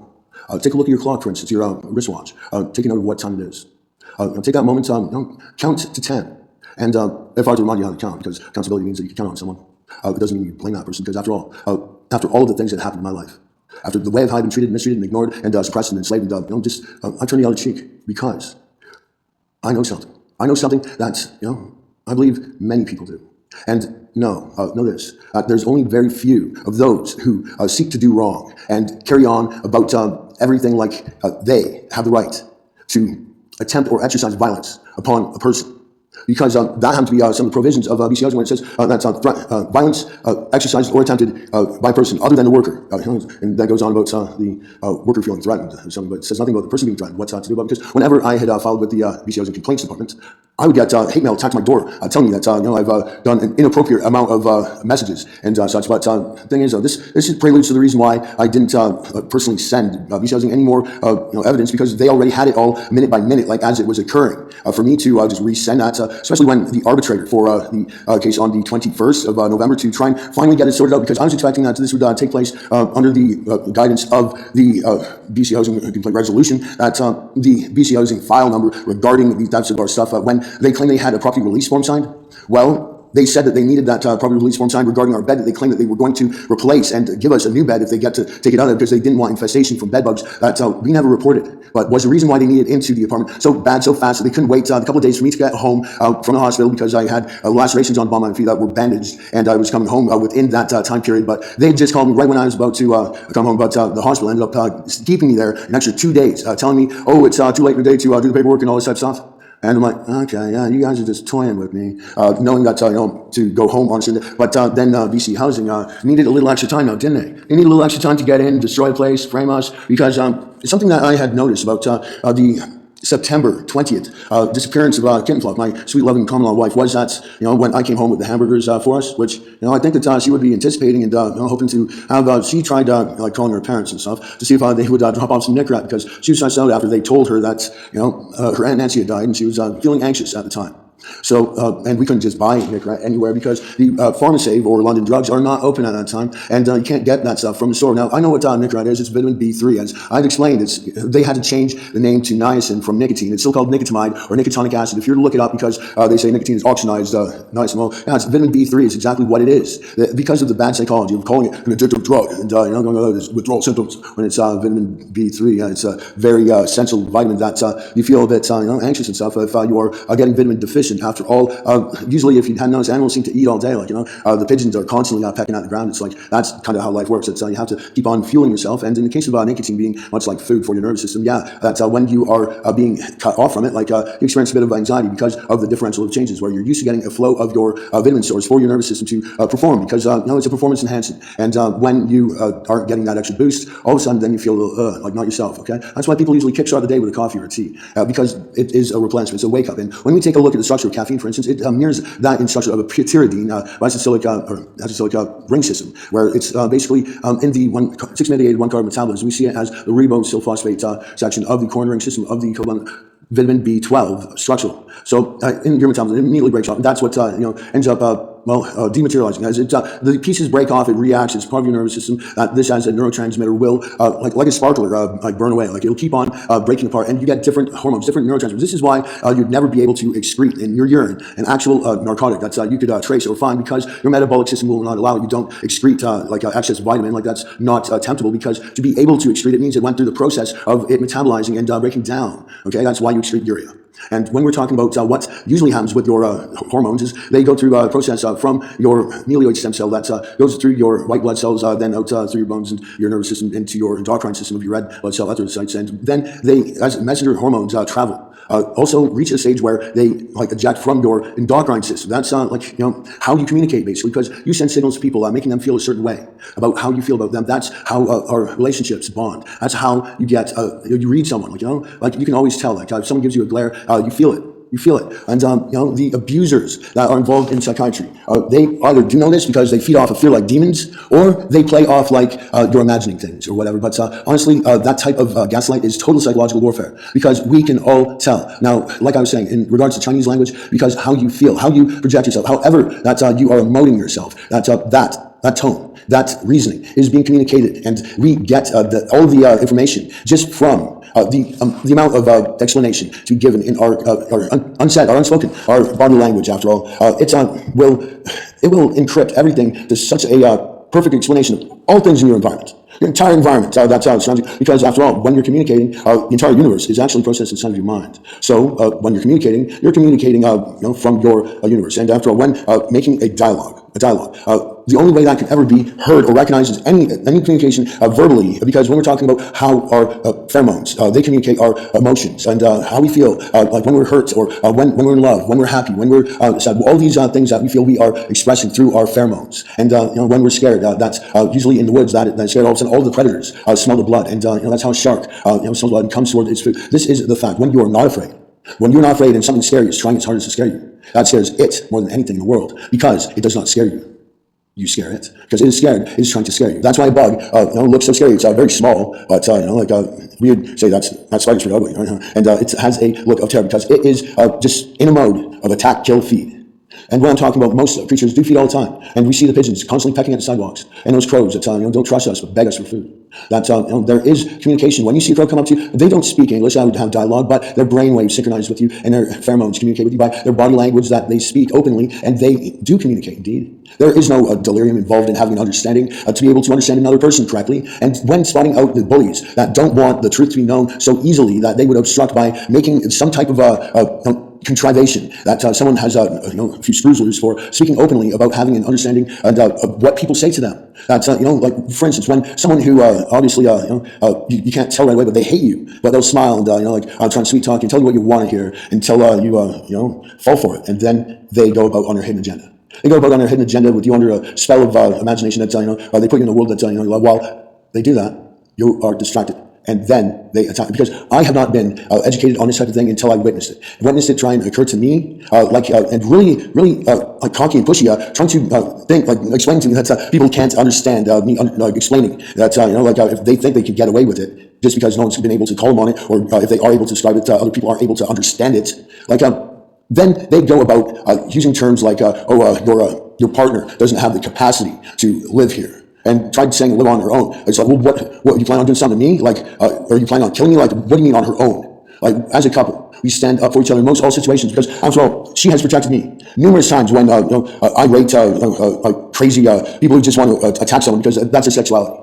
That they will just engage with someone that they are either jealous of or gets triggered just by the presence of, because they're. Maybe I am that much better than them that they feel inferior enough to try and challenge me and threaten me or attack me for no particular reason, because I'm nothing like them. I will do something about it, but when I turn the other cheek, it's because I'm not going to exercise violence or attempt it. But being accused of that type of thing having applied, where in fact it says that violence attempted or exercised by a person other than a worker includes threats that make a worker feel that he or she is in risk of injury. But when they say that, it's saying other than a worker, that's violence attempted or exercised by any person other than a worker. Okay. The statement itself, it doesn't exactly even finish being a statement of saying is not tolerated, right? That's the weirdest part about that stuff, because when I'm talking about weaponized delirium, that these people they seriously must be drunk, and the fact that arbitrator, I'm trying to explain this to you, I'm hoping does have the capacity to understand, because they're going about even in their statements, he says that she doesn't have the capacity. It's like, you insulting prick. Because BCI is saying that she's not allowed to come back to the apartment until she is released from the hospital. Okay, then why is the hospital saying that she is not allowed to leave the hospital until she has a place to stay and home to come back to? So she is being abused this way. And I'm being abused this way too, because then that leaves me all my time to try and fix it, try and talk about it and be social. And the thing is, I get threatening letters from BCOs, and then in the arbitration, the arbitrator's like, oh, well, you're supposed to give the evidence to BCOs and before. And it's like, actually, when I filled this out, I was actually told that I just have to upload to the upload link there, because BCOs is a part of the residential tenancy grants, and they have access to be able to go over the evidence I was informed of, because they didn't want me sending all of those emails of all that stuff, because they already sent me a threatening letter involving that. So just witnessing the arbitrator, because actually I looked up, let's not look into this word arbitrary after all, and when it says it's unfair and it's biased, that now I know if I don't get full repayment, and then cheating me out saying that, oh, we'll only give $35,000 for the items taken, and make a claim of another $35,000 regarding the year of wage that I lost due to my film equipment. Film equipment being taken, meaning that my job was stolen at that point. And the point is that if I lost my job because of their greed and the lies and the deception and the criminal activity, then by their criminal activity, if they lose their job, that's the golden rule, because they ask to be treated that way. But if I don't see them lose their job over this, and I don't get a reimbursement, because how does it take a judge a month of decision making, like sitting on a toilet, to come up with a decision on whether a person gets robbed, gets their stuff back or not? Because I requested that I get all my stuff back, because I bet they have all my stuff in a storage locker in the basement. Because we can look into the video surveillance tapes, and it will show the perpetrators actually going into the elevator with it. Now, if they had gone down the stairs, for instance, there is a camera there too. I counted them. There is one in the very front entranceway. There is one when coming through the doors, like right at the doors, and then there's another one over by the elevators, actually tucked over by the entrance doorway to the lounge area. It's usually the gang members of the Crazy Indians have their little meeting there. It's I walked in and they're all clearing their cuts and stuff. And when I first came to this, we were informed that there would be no gang activity whatsoever. It's not accepted. That I have to point that out. But after all, when it comes to territory, Vancouver's chapter of Hells Angels is the ones that this territory is. But when they claim not to be a motorcycle gang, but what, a street gang? What's the difference? So anyway, just pointing out gang activity at this location does take place. But usually, like I said, in any gang or club, that conduct is not to bring shame to their organization. To be respectful about things, that gang wars actually shouldn't be some type of common thing where you get beaten up by someone dressed in red just for wearing a blue jacket, or get beat up by people wearing blue because you had red shoes. Because that's no different than being picked on for being either black or white, because it's going after your color. Okay, now when my car, before I got this nice car here, got smashed by a moving van, had to call the police because of police reports, right? The police came and they began questioning me, saying that I seemed intoxicated, and it's like, really? They tried turning around and vilifying me, and I was just trying to get them to do a report. This guy smashed into. We have witnesses. I was on tape, and they began scrutinizing me about the shape of my eyes. Both of them were Asian, mind you. One was Oriental, the other one was Hindu. Hindu. I didn't say Hindu. India. What was it? Indo-Asian? Indo? I don't know. But so. As I said, when they began coming down on me about the shape of my eyes, was their actual comments. But the thing is, though, when you look into my eyes, and what you see offends you, so you think that you have the right to do everything that you wouldn't want done to yourself. I'd like to know exactly why. For all my days that I've experienced, what should be paradise here, getting a chance to be alive, a chance to, to be someone, to have a family, to, have children, and teach them, how to live by the golden rule, and make a legend of your friends, and, admire people like they were family, and open your arms to the world, because the cultures that, are foreign are a new experience, and that's what life's about. And when you were to make the migration that brings you from east to the west, following the setting sun, that a new day will dawn, and you will see things for what they're supposed to be, because when you taste a different fruit, it should be an experience that you feel, and it shouldn't be obstructed from the enjoyment of that pleasure, because a peach will make you feel a certain way, and a grape will definitely make you feel drunk. If you've ever drank 1 liter of grape juice, it doesn't have to be fermented. No, that stuff, it messes you up, okay? And I don't know why. It just is, okay? But that's what I mean. That's every experience that you feel, you communicate. And, it tells not only who you speak dialogue to, but everything in the universe that's around you, because it's all inside of your mind. It's the only way that you can perceive anything. People, for them to look even the way of how they do to you, it is because of how we connect our minds and how we see each other clearly. Because you might think you look a certain way to yourself and others, but when other people see you completely differently, and it's not coinciding, it's not a matching description, especially when perjury, when the only thing that these random people that are in a gossip cycle that hear about an individual as described by someone who hallucinates weaponized delirium and fictionalizes to such a degree that the person is unrecognizable by the description and then the person that actually exists. Because after all, when someone has some type of a lucrative job title that is so luxuriously higher up there, seriously, like when we're talking about say property portfolio manager or director, when you say director in regards to a corporation, you begin imagining someone of some totem pole of payroll, I guess, because the money that they're getting paid went to their heads and they're up on their high horse, acting like children. Even children don't act like that. Children are taught to behave, after all, and little temper tantrums where they go about telling lies about people to everyone they know to try and get their little gang all hepped up and shit. Come on. That almost describes about what happened in the 1940s. After all, if Germany had absolutely no money because of World War I, the Great War ending, where Germany gets bankrupt, and even their in modern day you see the coin saying Deutschmark. I guess the Dutch took over their money system when the Reichsmark actually was the 1,000 note that was a year's wage back then. And nowadays, even though it's over 100 years old, it's only worth maybe about $2 or $2 European dollar. It's still worth nothing. Not even nothing. So that was the whole thing about if you to lose a world war.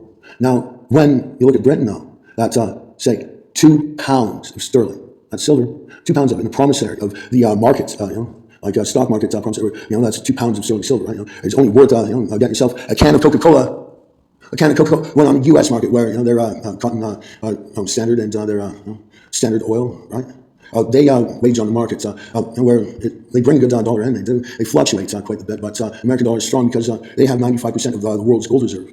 They have like almost all gold in the world. And you look at the Treasury of Canada, how much gold is there they have? They have absolutely nothing. Even though when we're talking about the Rocky Mountains and the gold rush, for instance, when we're looking over at, say, Alaska and Yukon, when we're talking about the Klondike, after all, that was a giant gold boom. Now, this is what I'm talking about. That starting out that there are many inconsistencies in Canadian government, especially when we're talking about over in Saudi Arabia and the Middle East, where in Emirates and such, like Dubai, that people over there in the Middle East, they receive checks each month from the government, from the country itself, from their resources, because everyone in that country living there, they get a share of the resource revenue, which no one in Canada has ever seen. I don't believe. Possibly the native tribes, maybe they have been receiving resource revenue payments. But where is all the money going anyway? How is it that we're being sucked dry like this? After all, the North has diamond mines, right? That's the world diamond mines. So there, it's like De Beers, right? We have the oil sands, bringing as much oil as the Middle East actually. And if they're complaining about depleting, if they are complaining about depleting, then why don't they just synthesize petroleum from electrolysis of water? Because I know how to do that, and I can teach you too. As well, when we're talking about, say, gold manifestation, we can do this actually. We can actually do this in a nuclear reactor. We can build the atom of gold, cannot. So we can do so as well with electrolysis and electrochemistry because of the stacking of electrons that supercharge a particle into the element which holds that atomic weight.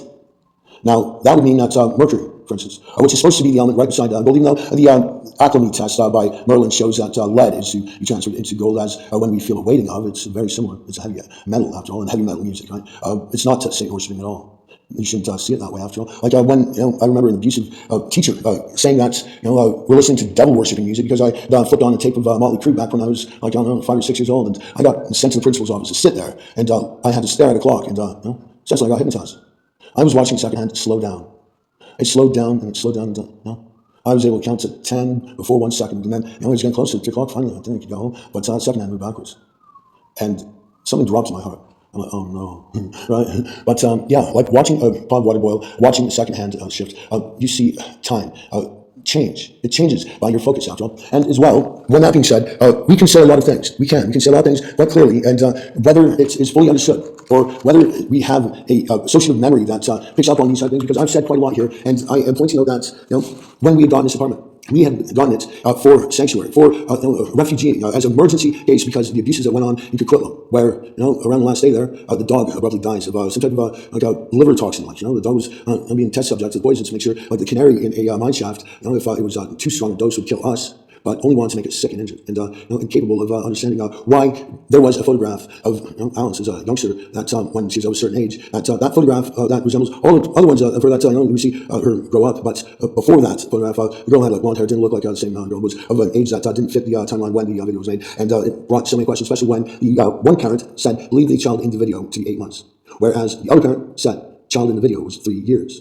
Meanwhile, the aunt, who probably heard about the already had picked 18 months, like a year and a half, the in between of things, which it made me worry a lot because I love her, made me worry a lot because I really care. No, from the heart, okay. No, completely from the heart on this, because when seeing that picture where Alice, she arrives in this family that treats her the way of how they do, because after all, real parents, they love their children and they tell them so all the time, and they don't go about asking them not to say I love you to them. And spotting out that in 1989, a Christmas party on December 3rd, that Melissa Lee Brandon, whose photograph at that time, it lined up so much with the Alice photo where she's first being recognized as who she is in all of the doctrine of stage photography that has no date on the back, and all photographs when they are developed at the time when they are developed, unless they are printed off from not a photography system, like not a photography business, because all the photography, like flash photography, all those places, they stamp the back with a date, and that's like you can't just put fake ones on there.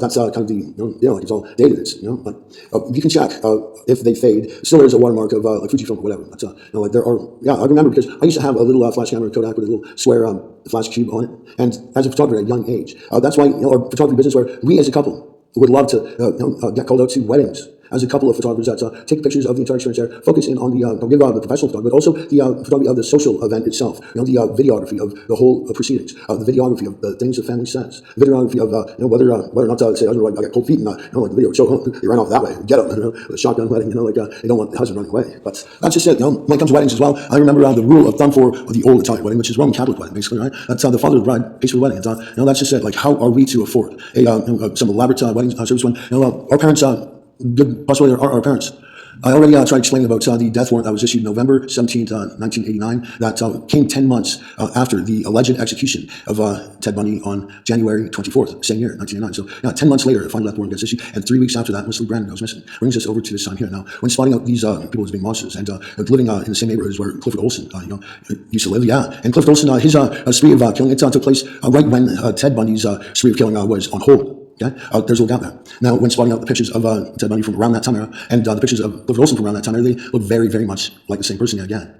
He's a fat guy back then, I guess, a little chunky. Didn't get into cocaine as hardcore as when he got older in the 80s, after all, because Ted Bundy looks pretty skinny, doesn't he? And as an escape artist, changing your appearance seems to be one of the key factors, especially when escape artists are familiar with the maintenance crawl space and the maintenance tunneling system of the city that's known as a Canadian Underground, after all. The Canadian Underground Railroad. This is how the slaves in antebellum time, that's before the war, where we have the Emancipation Proclamation after 3 years of these bloody civil war in 1863, which in 1963, mind you, was when this building was made, as well as it was when the deinstitutionalization acts had come and taken place, which prevented involuntary patients from being detained in institutes or hospitalizations, whereas then followed the other deinstitutionalization acts, which took place in 1967 and 1969. But when we're talking about involuntary itself being finally stopped out, we see in 2024 the Supply Chains Act. And when we're talking about supply chains of involuntary servitude, because when we describe, say, child labor, for instance, then we're talking about the vulnerable being exploited. And when we're talking about involuntary patients, that brings us all the way back to the Nuremberg Codex, which was the reason why World War II finally came to an end, because the medical practitioners in Europe were enslaving people, killing them. That's what the body stack pyres of, we've seen where they're burning bodies and all that type of stuff. Meanwhile, Adolf Hitler was an autistic man who was turned autistic from anticholinergics, and he wrote a psychology book that was called My Complex, which means my struggle. It was the struggle in regards to the human condition, and it was apparently a very powerful book that turned a lot of people on his side for him to had so many followers at the time that he would get such a bad name. Because Germany didn't have money for an army, for one thing. When we're talking about the dividing of Germany from a Second World War, they wouldn't have any money at all. Their currency was worth nothing. Meaning that while the medical practitioners were going about euthanizing people, getting people hooked on opiates and all that, which were killing them because there's a compromised immune system causing cancer, because then neoplasm overtakes when your immune system cannot fight against it. That's what lymphopenia is to lymphoma. And when we're talking about the same place, right around the time Dr. Warburg had put out his hallmarks cancer, which was a sales pitch on how to cultivate your very own, all new, pet neoplasm in your own slave. We're talking about having people enslaved to die. And people who are being enslaved to die, of course, you can only imagine a Civil War uprise where, a bunch of people are hating on the rich, right? That type of uprise where, all the people who are enslaved, they're all poor and stuff like that because, they're placed on to fund it. It was the Great Depression, after all. Everyone was feeling it, but Germany had even less. I mean, there were stories of people who used to eat lawn grass, and they were looking for dandelions because they knew that had vitamin C and it was nutritious. Now, in 1942, in regards to the counterintelligence and the lies we were told, we had to change nicotine, which is vitamin B3 as we know it, to the name niacin, because if people thought that nicotine was an addictive drug. After all, this is what I mean. The bad psychology, that type of psychological warfare taking place where people think a word means something when you take it literally. When you're looking at, say, the word arbitrator and arbitrary, then you see that they have devised a unfair trial. Since they will only pay back 35 grand for the just far exceeds that. I can't even come up with a number to tell you the truth. If I were to include just a handful of items, it would go to 35. But when we're talking about, numerous items, when we're talking about rubies and stuff like that, that's, if they were inherited and you didn't even spend anything on it, it doesn't mean that they're worth nothing because you don't have a receipt. If you spent tons on them and they were investments that you were trying to have for your family, and you were providing for your love of your life, your romantic partner of almost a decade, who by common law marriage is still marriage, especially to anyone who may not be a part of a church where they have a rich family or a family who cares enough to help out with a wedding or even accept your partner. Because when I was talking about my mom being abusive and such, indeed she disregards anything I say, and she will only recognize maybe one word of everything I would be saying, and then she flips out about it because she gaslights by discrediting and acting like I'm the stupid one, and then being all threatening about getting me back on the euthanasia drugs. When I tried to explain to her, no, you see that stuff was attempted murder. Okay, an attempted murder in the criminal code, after all, is a degree away from murder itself. Being a murderer is highly illegal. Okay, it's not something that family members usually do to their real family, their maternal family, especially when she told me that she brought me into this world and she could take me out was a death threat, and then she turned it around, tried telling everyone that I was threatening her life. That is complete counterintelligence. It's like she's just manipulating. She threatened my life and then tells everyone I threatened hers. That way I would get, put in a hospital situation and being euthanized, where my nervous system's compromised and I can't, like be able to react or be able to explain properly or be able to show the world what had taken place. And when I was then detained, that she followed through with that a letter she gave me where she said that she didn't like me as a person, that I didn't deserve that money, that I didn't earn it. And this is right after I got aired on television. And like as being aired on television means that you're part of the television system now. They own your image, and you get to work with them after all because you've already been broadcast, and you become an asset of the company by your involvement because you had been involved. And that's basically how you get jobs. But she really hated on me that bad, didn't want me to have a successful life. When she had claimed that I was going to kill her after she threatened my life by saying I brought you into this world, I could take you out, and then going about trying to do so, especially when we're talking about anticholinergics being attempted murder, right? That's Munchausen syndrome by proxy enslaves their patients to death by especially compromised immune system, meaning HIV/AIDS. They lie to you, so you are afraid to have sex, or you don't want to do so, even though it is not transmittable. No, what it is a compromised immune system caused by the drugs that they're giving you, telling you that you need to take this because you have AIDS,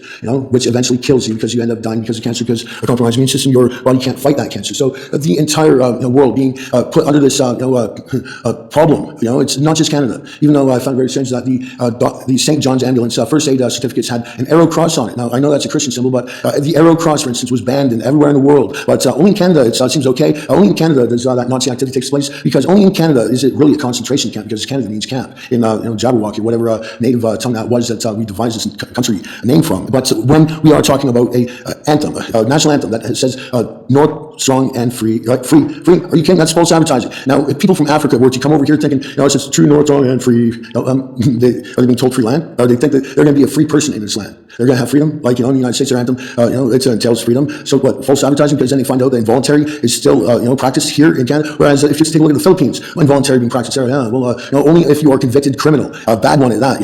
Seriously, when you say you're under arrest. Oh, okay, great. See you in about a month. We're going to have a trial and debate this question with some inquisitions about what you think is illegal, because the laws govern all other laws, after all, are your freedoms and rights, and that's the international laws. That's political law, after all. And trust me on this, because involuntary servitude has been abolished in so many ways, so many times. And the slave trade union still exists here in Canada, as we see the Underground Railroad was just a supply chains. Seriously. By supply chains, obviously, I make reference of the Supply Chains Act, which finally was put in place in 2024. And yes. Though it doesn't directly say involuntary patient, but that goes back to the Nuremberg Codex again, like I said. But when they just say, you're under the mental health act, good, great. Just like being told you're under arrest, see you in about a month, I'll expect a fair trial with a jury of peers, right? But no, because they don't know a law. They're not lawyers. They're not police officers who had law training and become champions of the charter, anything like that. They're personality disorders. Totally head trippers who think that they have some type of right to do this type of thing to people, makes them the only truly mentally healthy people, right? Aren't they the mentally healthy people? Does it sound like someone who doesn't know the law but goes around trying to role play it so they could injure someone and try and role play a caregiver? Because when you get physical injury, and if you go into a mental health ward, you don't get physical treatment because they don't understand medical science, for instance. They're not actually medical in any regard. Because psychology, after all, that is education only. It's nothing medical about it. So when we're talking about being drugged with an anticholinergic, that essentially we see a mortality rate that relates to the cancer and the HIV and epilepsy and Parkinson's and autism and schizophrenia, all of these type of things that are very deadly. Especially when, say, you are labeled with schizophrenia, that kills your social life. Okay. Totally does. And how can you even socialize when your nervous system is being eradicated and you look like you have AIDS? Because essentially, they test for neutropenia and they know that this is taking place. They're aware of it. That's intent, deliberate, spiteful. The only way to point it out is that they have knowledge of it and they can't deny it when doing blood tests. They're not looking for any drug substance because it just metabolized. If it was any type of narcotic or stimulant or whatever they claim that they find on, it's only on their suspicions because they're going by their ESP that they suspect. And maybe they're not picking up things correctly. Maybe they're feeling a vibe coming off you that is a good vibe. Like being in love, for instance. They think, oh, you're high. Or if say you have a nice car and you're feeling pretty cool, they claim you to be intoxicated. Because, that's called prejudice. That's perjury is a total lie about someone without even having some type of pheromone trigger. When we're talking about pheromones triggering people to get in fights and stuff like that, where a roid rager would just kind of notice someone looks like they're doing good or looks good looking, or they are talking to someone. The roid rager doesn't know that they know from probably decades, like childhood or something. Like say the roid rager, it's like a territorial dog that claims every woman in the house is theirs, and no one's allowed to speak to anyone. They want, because looking at the psychology of like apes, okay, yeah, apes, like just to put it politely, okay, when you say roid monkey or road rager, yeah, a road rager or roid rager, it's kind of the same thing, especially when someone who's road raging is usually really speedy, and we don't talk about a bus driver who's really speedy, and people get thrown to the back of the bus because they're just slamming on the gas, driving erratically, like a personality disorder, right? That is the issue with our government system. When those really mentally ill people out there, and those really mentally ill people are going after the people who are actually mentally healthy. They're the ones that say they are mentally healthy when they're not, and they go after the people who are mentally healthy saying that they're not. So again, poses a problem with the medical system. But the bus driver that road rages, telling black people to get on the back of the bus and then nailing gas and going so fast that people get thrown to the back of the bus. That speeding is racy. It's pointing out the anger towards black people. Back then, they felt by being forced to the back of the bus by the bus drivers. It defines the word racist. And the sick people working in the hospital that see someone who's actually really healthy in their thoughts, healthy in their actions, and in their words as well. These unhelpful nurses, and they're very unhelpful, because if you ever ask a nurse for assistance, narcissist, indeed, that's what you get, is a narcissist. Because when I went to have my feet checked, and after the mean nurse shot me down from being able to see my common law wife, as I was informed to do so, and I had actually lacerations on my feet from the people at BC Housing that I videoed doing this type of thing. I made proof up, even though I felt it. Again, the mentally ill people, when you describe something that you haven't proven, try and twist that around because they're weaponizing their delirium, okay? That's essentially what it is. And to be quite honest, those type of people should not be in those type of positions where they get so much money for literally not understanding a thing, but they have this ginormous paycheck. They think that they're King Tut with the whip and flail. It's like what? Looking down at you, and even people that they find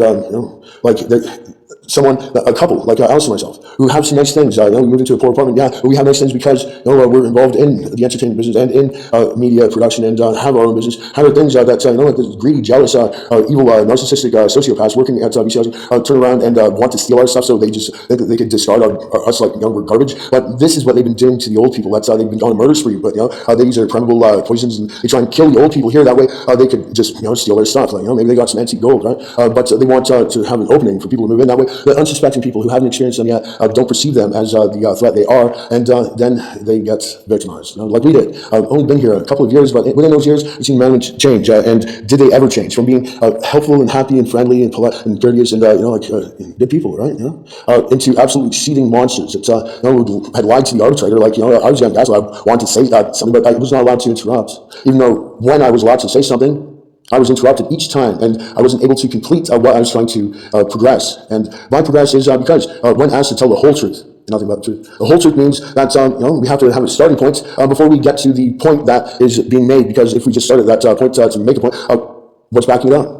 So it's a form of evidence to tell the whole truth, after all, and that's why this statement is, as long as it is. But as long as it is a statement, then it should be understood and not disregarded. Like I've seen in the weaponized delirium hate mail that I've been receiving, as well as getting that from even calling the BC residential tenancy rents themselves, and I tell them something, and it's made to be a question that I'm expecting them to acknowledge and respond to, but then they just play off like they didn't even hear a word that I told them, and get smug with me. And it's like, hold on. Now, what is taking place here? Because, I went to two callers today in regards to this. I'm looking for answers regarding the arbitrary court case, and didn't go to a court. I was talking over the phone. I thought it was going to be a video chat, but didn't get to see no one or nothing. It wasn't a Zoom meeting. It was just some three-way call where it sounded like Michael, it was just a recording. He didn't respond to a thing that I said, and I was the prosecution where if he was to defend himself against what I said, then he would have responded to the things that I was saying. But not a thing did he respond to.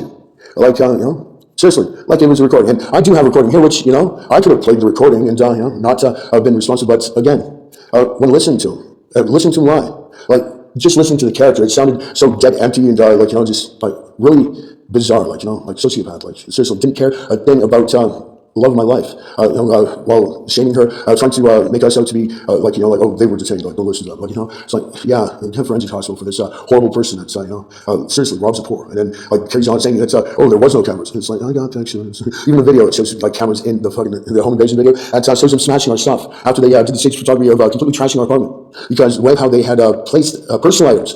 There was maybe one milk jug, and that was about it. It looked like they dumped the garbage can out in the bathroom, however, which, yeah, they tried using that home invasion video as a weapon, claiming that this all happened in early October, when they didn't even get into the apartment until around the 17th of November, because my key broke off in the door and they couldn't even get in, and they're asking me if I changed the locks. And as soon as I told them what was taking place, and they told me that we will have to pay for a locksmith, as they were coming in only to take the bed, so they got us signing a property release for the bed only, which they promised to replace. There's a bed only, not everything in the freaking place. And when we hear the Michael Ho guy trying to say, oh, on-site nurses were there to make sure that none of the valuables were taken, then he goes and says that, everything seemed scattered, so we couldn't tell what it was. And it's like, are you kidding me? But for one thing, Alice and I are for family, and she's only family God. She's my spouse. I love her, and they're trying to tear us apart because they hate love.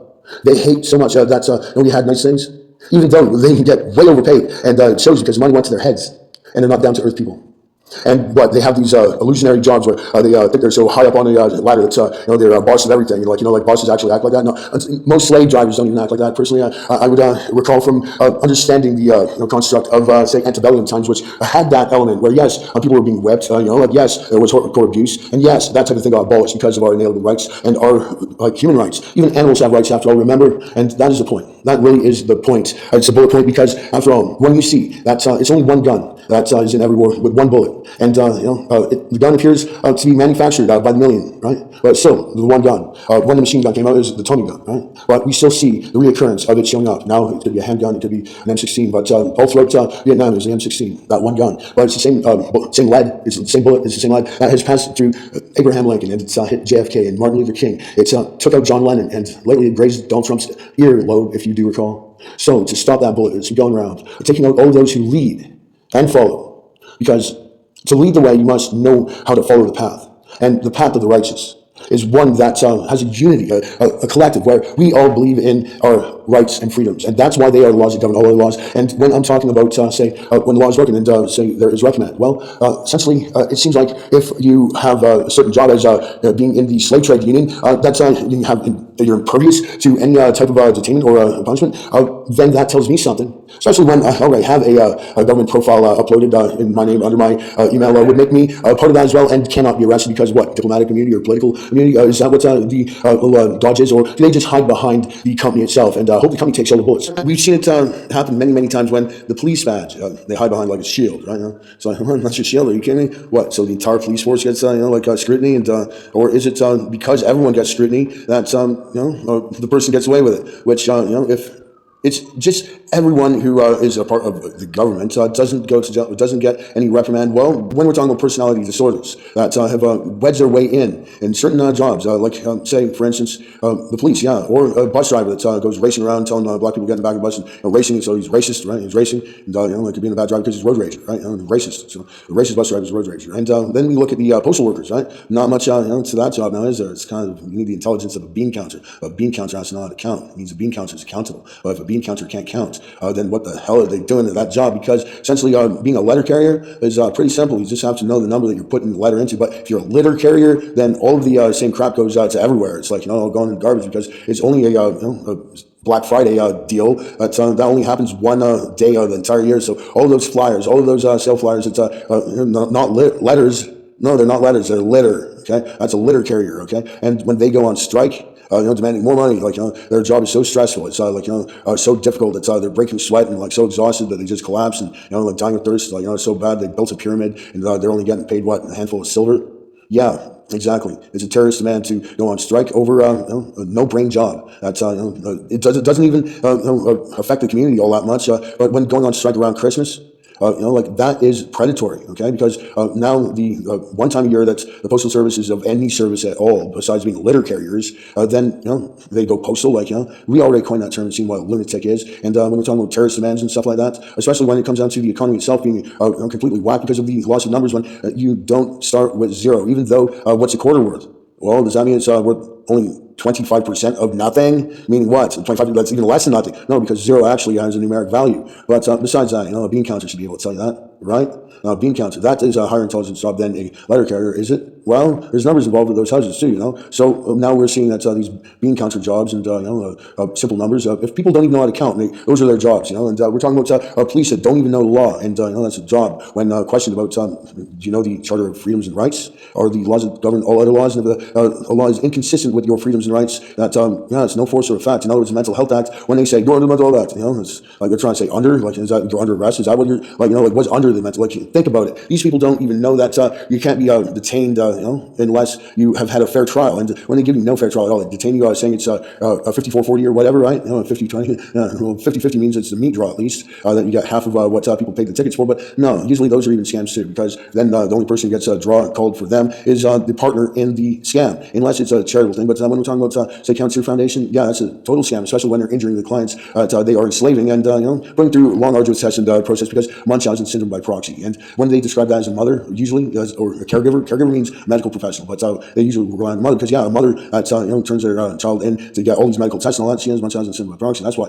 And if they don't understand that being given an opiate it can kill you, and it's not good, especially when they do psychological shaming, calling withdrawal symptoms like yaw dry out, yaw clear, or when they are also trying to say that about our vitamins, when you're experiencing vitamin deficiency, like if you need to smoke or something, and they're keeping that away from you, that's causing you anxiety, causing you not to have a healthy nervous system. It's mentally unhealthy, especially when the mental health people, they detain you and allowed to have a smoke for weeks, and they're trying to make you feel very uncomfortable. And by doing this, then they try and attack your senses, really, and it's just horrible. Everyone's been suffering in this generation from it, because essentially it didn't affect the baby boomers, now did it? So let's blame the baby boomers for it. That's they're born after the war, right? They're victory babies.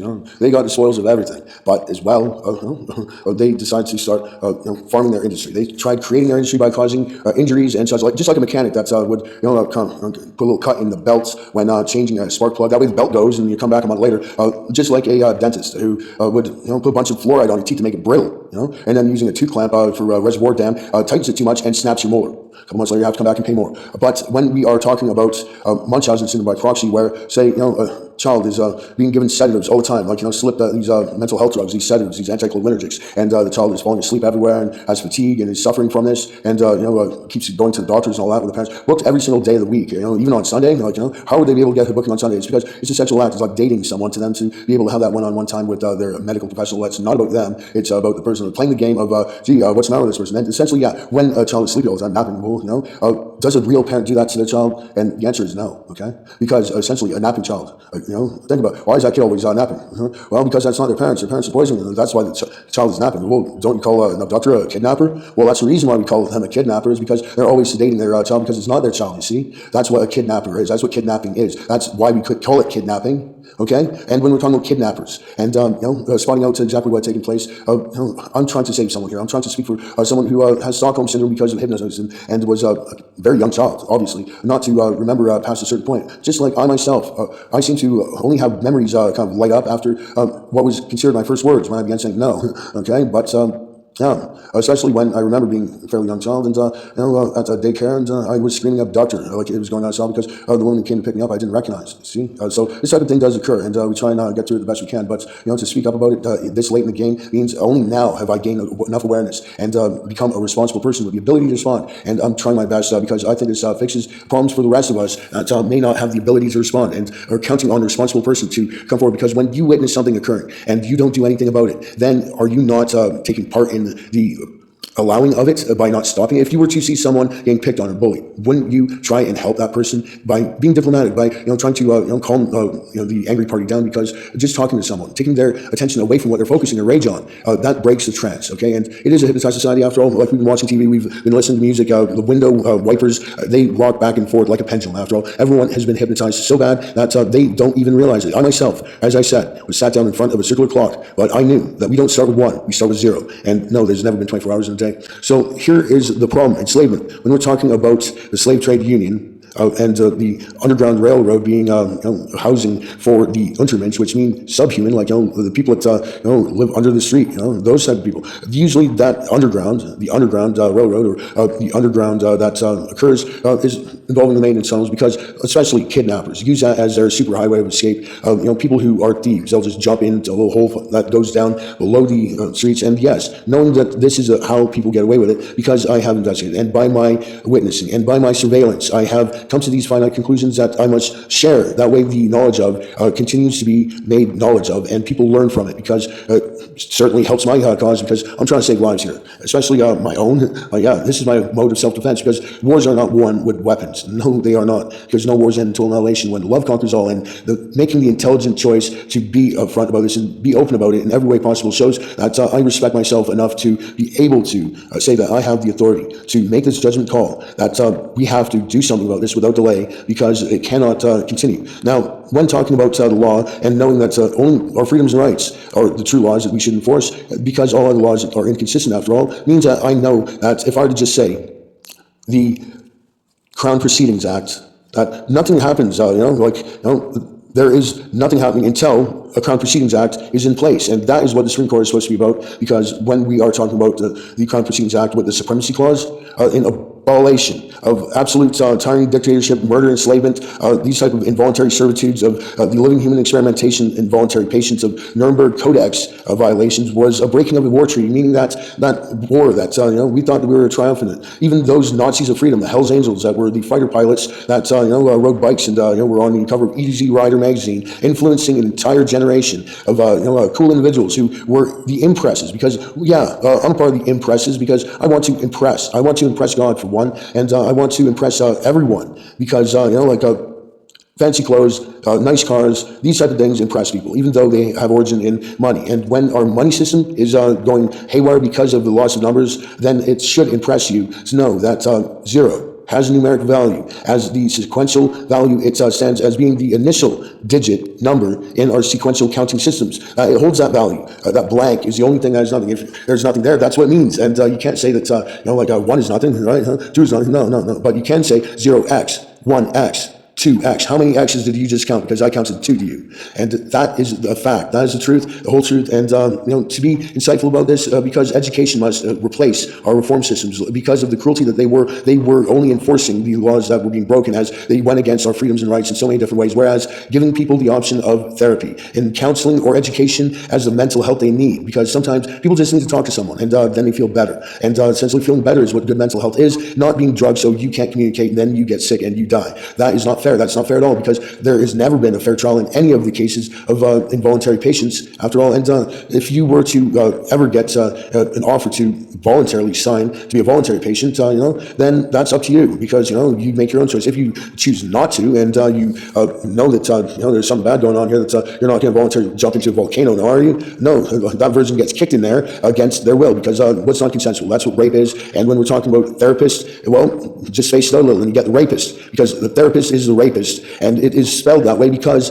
God knows this, and He wants everyone to know that, because it's right in our language. Just like when you ask a nurse to assist, right? They immediately claim that they don't know medical knowledge, or they would be doctors themselves. So a nurse does not assist. You say nurse assist, asking for a bit of help, and you find all you get is narcissist. Because if you were to ask a nurse assist and they don't know anything about the practice, obviously, what are they being taught? Are they just being taught how to psychologically warfare people like them, be the rudest people on earth? And then when they're being a snob to you and condescending and we're not dumb. We can read minds just fine. ESP, after all. Exocrine system pheromones is something that we learn in medical practice, because the endocrine system leads to your exocrine system, and pheromones are how we communicate. So if someone's being extremely cruel and cold-hearted and such, when you point out to them, what's with the anger?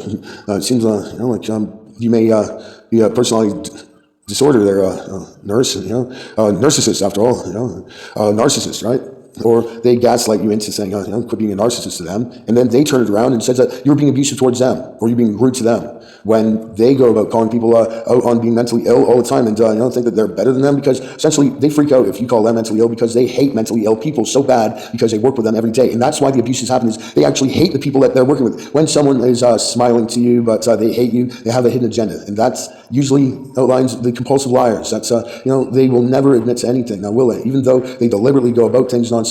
And we can read that. We can tell when this is happening, and they are the only ones that will sit there and try and drug you, and then say, "Are you hearing voices?" It's like, oh, that's of course. Now I'm going to deny being telepathic because I can look at a dog and know if it likes me or not. Whether it wags its tail or it's snarling. The dog hasn't spoken any English, but telepathy should tell you something. Or if you feel fear for no reason, it's because something very fearful is approaching you and going to engage because they've already synchronized with you and they're sending their signal at you.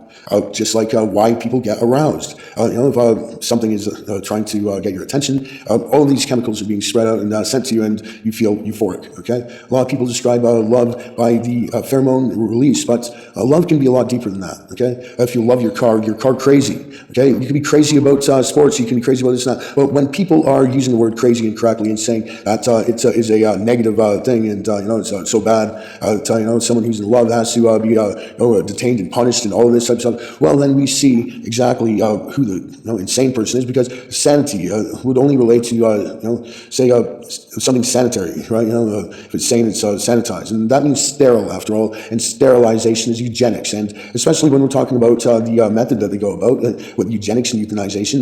Didn't that be the main point that Europe made back last century? Are we having a repeat? Is it because those baby boomers got away with everything? Is it just when you get a job in government that's you get to hide behind that and you don't get punched? Because why? Because if governments understand about our freedoms and rights, and they use that to protect themselves in particular, to the point where they have a diplomacy or a diplomatic immunity, a political immunity, whatever, impervious to the law. Because not often does a murderous cop ever go to jail. Right? Why would a cop go to jail? That's not safe for the cop. The cop will get killed in there. Why would a cop get killed in there? Because the cop would try picking a fight with 9 people at one time just because they're suicidal. And when it comes to laying punishments, like what we've seen in the Nuremberg trial the first time, so many years ago, we've seen total executions, and the rest were life prison. Well, if we could only remember St. George's repentance, after all, not to become a demon by killing the demon, because we don't want to force an involuntary on them. Give them the option. If you want to die, if you want an execution, I suppose it's your right to do so. Okay, but don't blame your execution on someone else, because you're not going to drag them to hell. The option that I want to present was that banishment, after all, banishment from every country, banished to Antarctica, which, temperate zone, like along the water's edge, is probably no different than Alaska. Honestly, when we're talking about latitude and such, it's not all that bad, really, especially if you're talking about midnight sun, and it's going to be warm all the time, right? Only in the coldest, darkest days of winter does it really get all that, butt cheek snapping cold, but no, it's not really all that bad. They would probably like it. And if they learned how to work together, if they learned how to be kind to each other and helpful, and they're productive working in a box factory, possibly we could pardon them to be reinitiated. But if they went to cannibalism and there's only one fat one left, he ate everyone, and he stays there. Okay, and we're taking back all of the solar panels. Like I said, if this is a repeat, then they are not to build a box raft, and we're not going to have Nazis in Argentina again. So no box tape, and because they're so twisted on isolation and such, doing that to other people as a antisocial personality disorder by proxy of forcing people locked down, COVID lockdowns, and social distancing and all this antisocial personality disorder crap that we've seen in the COVID mandates, which definitely broke the Nuremberg Codex and had a people's uprising on foot, where I actually had requested that they not be murdered and killed and hospitals blown up like they had planned to do, the Convoy movie. They were going to drive a big propane truck into the hospitals and stuff like that. But I wanted them to learn something, because death would be such an easy way out for them, and most of them are just begging for it because they are suicidal, they are fucked up, and they want to see what their afterlife is, because they don't believe that they're actually going to hell. But honestly, the universe learns how you want to be treated by how you treat others. That's the way of how it works. And if you're going to judge people poorly, then you get judged poorly. So that's why I try and give the option, and so it's not involuntary, to be able to reform by a psychological manner of working together. It's teamwork building, after all. It's going to be cold as hell, and that's going to bring them together. But of course, there's going to be some type of heating, ventilation inside a box factory, after all. But we're not going to be supplying them outside material. So when it comes to fishing rods, they'll have to make their own. And this, well, it'll help them. It's good psychology, after all. They go out there and they're roughing it, camping. Think about it. They get in touch with God pretty quick by living like a native Aboriginal of the Northwest. Because when you think about how chilly it is down there, so is Alaska, okay? In fact, there's really no difference, is there? And to tell you the truth, the Alaskan Panhandle just being a quick drive away from Vancouver. You think about, what is Antarctica so bad? Maybe if you're at the absolute center of it, where it's the darkest of the dark, and you got a cold wind. Sure, it's going to be a little nippy, but honestly, after zero, it feels the same, okay? So there really shouldn't be a problem. Now, that's true. Yeah, after zero, it's the same. The only thing that makes it sting is the wind, and if the wind is moist, after all, this is the truth. Think about it. So it wouldn't be all that bad for them. And when we're talking about not sending them any food because you don't want them overstimulated because we learned from last time, don't want to give them any big ideas. So yeah, no small, medium box sorting games. We'll just have medium-sized boxes this time as well. Absolutely no pack and take. Like they're so full of themselves. They're calling it a cardboard yacht. Okay, and that's not gonna happen. Okay, no cardboard life rafts. Popular Argentina with Nazis again. I'm sure that the sisters that originally lived there probably wore their rosaries completely out with praying to God to these nightmares that wash ashore like the beaches of Normandy. Like they just don't do the type of things they did where they came from here, because we don't teach that around here, and we won't be wise to it after all, and that would have anyone absolutely terrified. We don't want to do that to the people of Argentina because they are so accepting it. Now they live amongst the Nazis. They even make German cars there and sell them to the Koreans and say it was made in Germany, it was made in Argentina. And they all giggle and stuff like that because it's like actual German brands. But you know what I'm saying, right? Because over in Korea they make the Gucci shirts there and say it's from Italy, and after all, Italy's in on this too, right? Japan, everyone's laughing. There's popcorn getting thrown at each other because look at it for what it is. Okay, if you weren't there, you don't know exactly what happened. So, take my word for it. That's a lot of it's left up to your imagination, but you can predict things are going to happen when the sower's hand is guided by the reapers. And Sator wrote it, meant you reap what you sow. And that's the golden rule. And we got to teach the golden rule. All the different ways to see the golden rule, because that's what respect is. That's the basis of every religion, and that is essentially the best lesson for these individuals to learn, because teamworking. That's being social, right? And these type of things are the psychology that is needed with these problems in society that originate with personality disorder. They have people come to have a word with them, knocking at their door, and they're all scared, hiding under their bed, hoping to these interrogators leave them alone. They're so afraid of maybe getting their face seen. A picture of them actually makes them so outraged that they actually violence on people, breaking their cameras are worth so much money. But they'll cover their face up, wear those masks, doctor masks, they're role playing a doctor. Like a psychiatrist knows no medical nothing. Okay, and that's the truth. But if they did know, and if a nurse knew medical stuff, she'd be a doctor herself. But they don't know, and they're not qualified to do any of that. So what are they doing in the medical field, in the hospital anyway? Are they the ones making all the injuries for the rest of the hospital to make money off them? Giving antipsychotics and antidepressant, they'll give you neutropenia, wind you up in the radiation room for cancer that's nominated. And, it's a bad game. Children shouldn't be born in hospitals. That shouldn't be the first thing that they see. They should be born in midwife houses and have comfortable beds and warm water, instead of being slapped by a doctor that's likes to play with his, as a doctor would call it, a smackle. It's like, trust me, not exactly my idea of a good time, because no, honestly, most people never have to go to the hospital in their entire life. That's why the USA has 330 million people in it, and Canada has 38 million people in it, and the two countries started at the exact same time. And Canada's bigger; it should have had more people in it for one thing. But we're talking the difference of that type of because our medical is covered by the government, whereas in the States, their medical you have to pay for if you really want it that bad. So you look at it that way. We got our euthanasia camp skimming down the population. So then the total fraud show of a national anthem saying "true, brave, strong, and free." Right there. People in Africa hear something free. It's like, what? Came out deal, Blue Lives Matter, Black Friday. It turns out because you want to get something free after all. But you hope that you're going to be free if you come to this country. It's supposed to be landed free, but then you find out about the involuntary. Just to be the twist on the nipple because you show up and you find out there's involuntary. How are you going to Are you going to run right across the rippled glass of the Atlantic Ocean back to Africa? I mean, it sure didn't work in antebellum time. No, did it? It took the abolition and the Emancipation Proclamation that happened the third year of the Bloody Civil War. And if it's going to take 3 years of Bloody Civil War before we see the Supply Chains Act actually go into effect, whereas a known fact that the consent forms are being forgeried, where the patient doesn't give consent, and because not giving consent is not consensual. Okay, that's how we define rape. So the rapist is the therapist, and, because the nurse is not qualified to help, and the ass nurse exists. She won't help you find a narcissist. So taking that there and then changing the Mental Health Act because it gets abolished because it's not consistent with the provisions of our freedoms and rights. Because our freedoms and rights are being not neglected but violated when we're talking about non-consensual, because it's everything that you don't want. If it was anything you wanted, it'd be consensual. Now I've gone over this. It's like X0, X1, X2. How many X's did you count? Because I use the X's to show you a count to 2, right? X0, X1, X2. How many X's did you just hear? X, 2. X0, X1, X2. How many X's? X, 2. Good. Okay, you guys have finally got it. So, as I was trying to explain that, the issue was that, as I was about to come home, that's, against contact and sending me in to take the bed and, requested a proper release form, which they promised. They promised saying that they're not like that. They wouldn't take all of our stuff. But then this Michael Ho guy, he actually used those things and twisted around and did exactly what they promised they would. And he claims there wasn't cameras or that he couldn't tell whose was what. And why would they be trying to split up a couple anyway?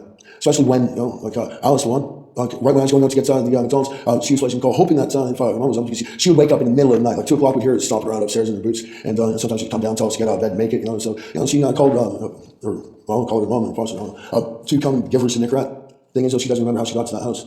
She was blacked out for a day because it was on the 20th in the morning that she wound up at RCH on the 21st, and it wouldn't have been at midnight. No. Well, sometime in the morning. She doesn't remember a whole day. A whole day she's completely blacked out. And there was a naked 9-year-old found at the bottom entranceway of our building the very morning. It was night morning. It was around 3:30 or something when this happened. So police were there and come home and she's not here.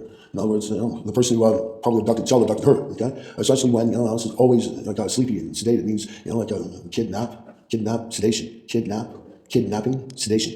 Much as in by proxies, it was the issue. So let's get this cleared up, okay? Seriously, they weren't allowed in our apartment. The first one's in because in their weaponized video, the home invasion video they made, where it shows the guy still smashing our stuff, like no regard at all. As well, it shows that the bed was still here, meaning these shows didn't just come in to take the bed and walk up after them. No, they let the monsters in. Who trashed the place, made a video, and this means that the little signing game about saying that it was October 3rd that she's signed some property was really, no, that's a forgery, okay? I'm going to call it on that because it won't we find out exactly when it got filed, because there should be some record of it that it could be unchangeable, sometime met it on that source, because this will clear up things. If my statement spawned the investigations that I back up my photos and I tell you about it, and you want to learn about it, you believe what I say, then you take that lead and you go follow it, because you'll discover what you discover, and then we have a little show and tell about that's what's up with that. It all fucking works together, because that's how we get things done. That's how we get things solved. That's teamwork. And does anyone like a game? It's a game of solve this shit. It's scary. I've already sent the storyline to Stephen King, because I've seen an American horror classic emerge from actual daily living. So yeah, it's gonna be like that. That's the crime proceedings act. If I were to just say it, it means nothing. Just like there's just say you don't even know it means nothing, because you have to have trial. Because if a police officer said you're under arrest, he's not a judge, jury, and executioner. Okay, the cop isn't going to just shoot you in the head and show you a badge at the same time. Okay, even a final death warrant, the cop is not the executioner. No, if you have a death warrant, no, you get taken in for your electric chair. Okay, right? But I suggest that the closest thing we get to electric shock suggestion for me would be an ankle bracelet, because honestly, you don't want to be a punisher when this guy has to make it to his appointments now, because psychological training and teaching how to deal with anxiety and associations. And we're going to break those patterns where, like babies shouldn't give him boners. Okay, we're going to fix his mind, get him off of all drugs if we possibly can, make sure that he never drinks a sip of alcohol. We're going to reform this person the best way we can is by showing him a little bit of love, a little respect. Even though he's the worst monster ever, this is psychology that I come up with, because you give what you get. That's the golden rule. And when I'm talking about the Supreme Court being the courtroom that is supposed to be a touch above, because I'm requesting for the kindest authority to be in place, because I'm not exactly asking for kindness for the people that have done horrible things. I'm asking for kindness towards the victims, like myself, and anyone who suffered to get reparations. Fiduciary and social the reparations are what is needed, to bring peace and civility. When protecting your home and family, the best way that someone knows how to, because, as I said, no wars end until annihilation. Love conquers all. Love conquers death, because we will not become murderers. Even when dealing with the murderers, then we would be no better than the murderers. And that has been always the main issue of why the police are being looked at like, what's with all the weapons in the phone book? You're going around scaring people, because when people get adrenaline shock from fear of intimidation, that they do get this feeling almost like feeling drunk or something. It is an intoxication of what fear does from intimidation. And when people are being intimidated and bullied, do we need that? After all, I believe that if you're going to be lawful, then that means truth will be your only weapon. If you're going to enforce any type of law, you better be truthful, and that should hurt fraud pretty bad. Especially when talking about people that go about scamming around and scamming the scene, and just being scam artists, scammers, right? Fraud artists. When we're talking about all the medicals and all that, people, why would we scam them? No, every cent they made scamming people is proceeds of crime. So immediate extraction of funds dating back to whenever they got out of school, I guess. Seriously. So they'll work it off the box factory, because they'll be generating as much not Australian money, but actual Antarctica money, authentic Antarctica money. Features penguins and all that, because I got a feeling penguins are going to go extinct from these people eating them, because we have Eskimos, but we don't have penguins in the north. Okay, well, proof of conditioned living that's live like a native Aboriginal. Seriously, start fire dancing, wind talking. Why not? You should get right into it, because the prejudice that they show towards Native people when going after them for reasons of their spirituality, like smoking, for instance. Even though they should understand that the nicotine prevents cancer and it's really good for your immune system and such, but no, it was an attack at their religious spirituality. Okay, because religion. Well, in the Catholic Church, there's lots of stories and holy smoke and stuff like that, and songs. And what do you think the natives do around campfire? They tell the stories, sing the songs. And, okay, you get it. It's spirituality. Okay, we have holy smoke. It's incense. Remember, breathing that in. It's spirituality. Okay? So that's protected by our freedoms and rights in the Constitution, even the U.S. Constitution, all of the constitutions, all of the charters, all of the declarations of freedoms and rights. They all linchpin together because they're consistent with their provisions. And the mental health act being involved in involuntary, which voluntary servitude, no thanks. Okay, that's slavery. That got abolished long ago. What's this still doing here? Well, I guess people have been intimidated and didn't have the courage to face their fears, especially when the scariest things on earth are those that human traffic people by forgery of consent, where a physician is required but never used, because usually a psychiatrist is one signing, but the renewals are supposed to be done by a physician, the psychiatrist is not allowed to sign it. And this is a fact. If you check most of the consent forms, see who is signing it, well, then they're the ones who are giving consent for involuntary treatment. Would be the psychiatrist who is a Munchausen syndrome by proxy sexual sadist. And if you ever try contacting one of them on their own time, that's what antisocial personality disorder is. This is why psychology is educational. Have fun, teach people. That is needed because then you get better. Okay, you get better communication, socialism. You get better at memory and thinking. You get better at understanding and problem solving and organization. After all, that's good psychology. And some people need those skills taught to them. Like take a moment to take a time out, look at your watch, and count to 10 in your mind to gain control of anxiety or anger or whatever is bothering you. Because you probably have to go to the washroom. That's about it. You might be constipated. Call that animal retentive. So anyone who's being animal retentive, they seem a little bit of an asshole. And this is how we understand things understandably, because it is understood that when people are being an asshole, that's nobody likes it, because usually they're a roid rager, because like roids, after all, hemorrhoids around your asshole, and roid rager would be somebody who's an asshole trying to beat you up. Anyway, so we can continue, but I'm going to leave it right about there for now. So please, let's get something done about this without delay. I don't want to wait on and on and on, because usually a judge's decision is final and absolute, that things must be dealt with. I'd say to the extent that the mental health act is inconsistent with provisions, well, it's totally, because it was not good mental health, it's bad mental health. That's very horrible. Slavery was very bad. So if we look at BCO's intensive branch of what is inconsistent with provisions, well, torture and like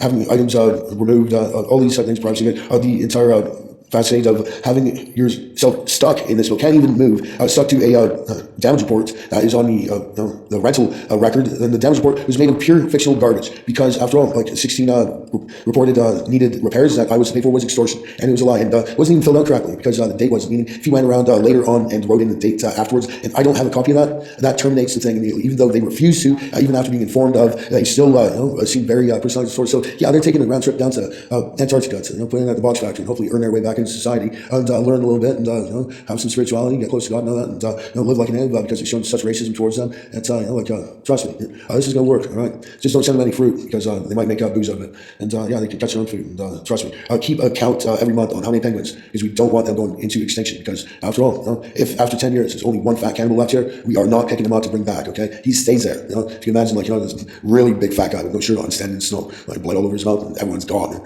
Like he ate them all. We don't bring that back into the good world, because after all, now that everything's fixed, we can have our utopian society where disinformation is seen as when it happens and called in a Senate of speaking freely with our freedom of information, freedom of expression, freedom to be able to talk about things. After all, that's what people really need for good mental health. So yeah, let's make the changes, okay? Because we all know that x0, x1, x2 is a count to 2. So how many x's do you count? That should tell you something. 0 is needed on top of the clock, so big bang. Let's remove that 12 and put 0 there. At least 11 will remind you of Remembrance Day, wouldn't it? Yeah, that's about the only way to keep that hypnotist trick actually out there.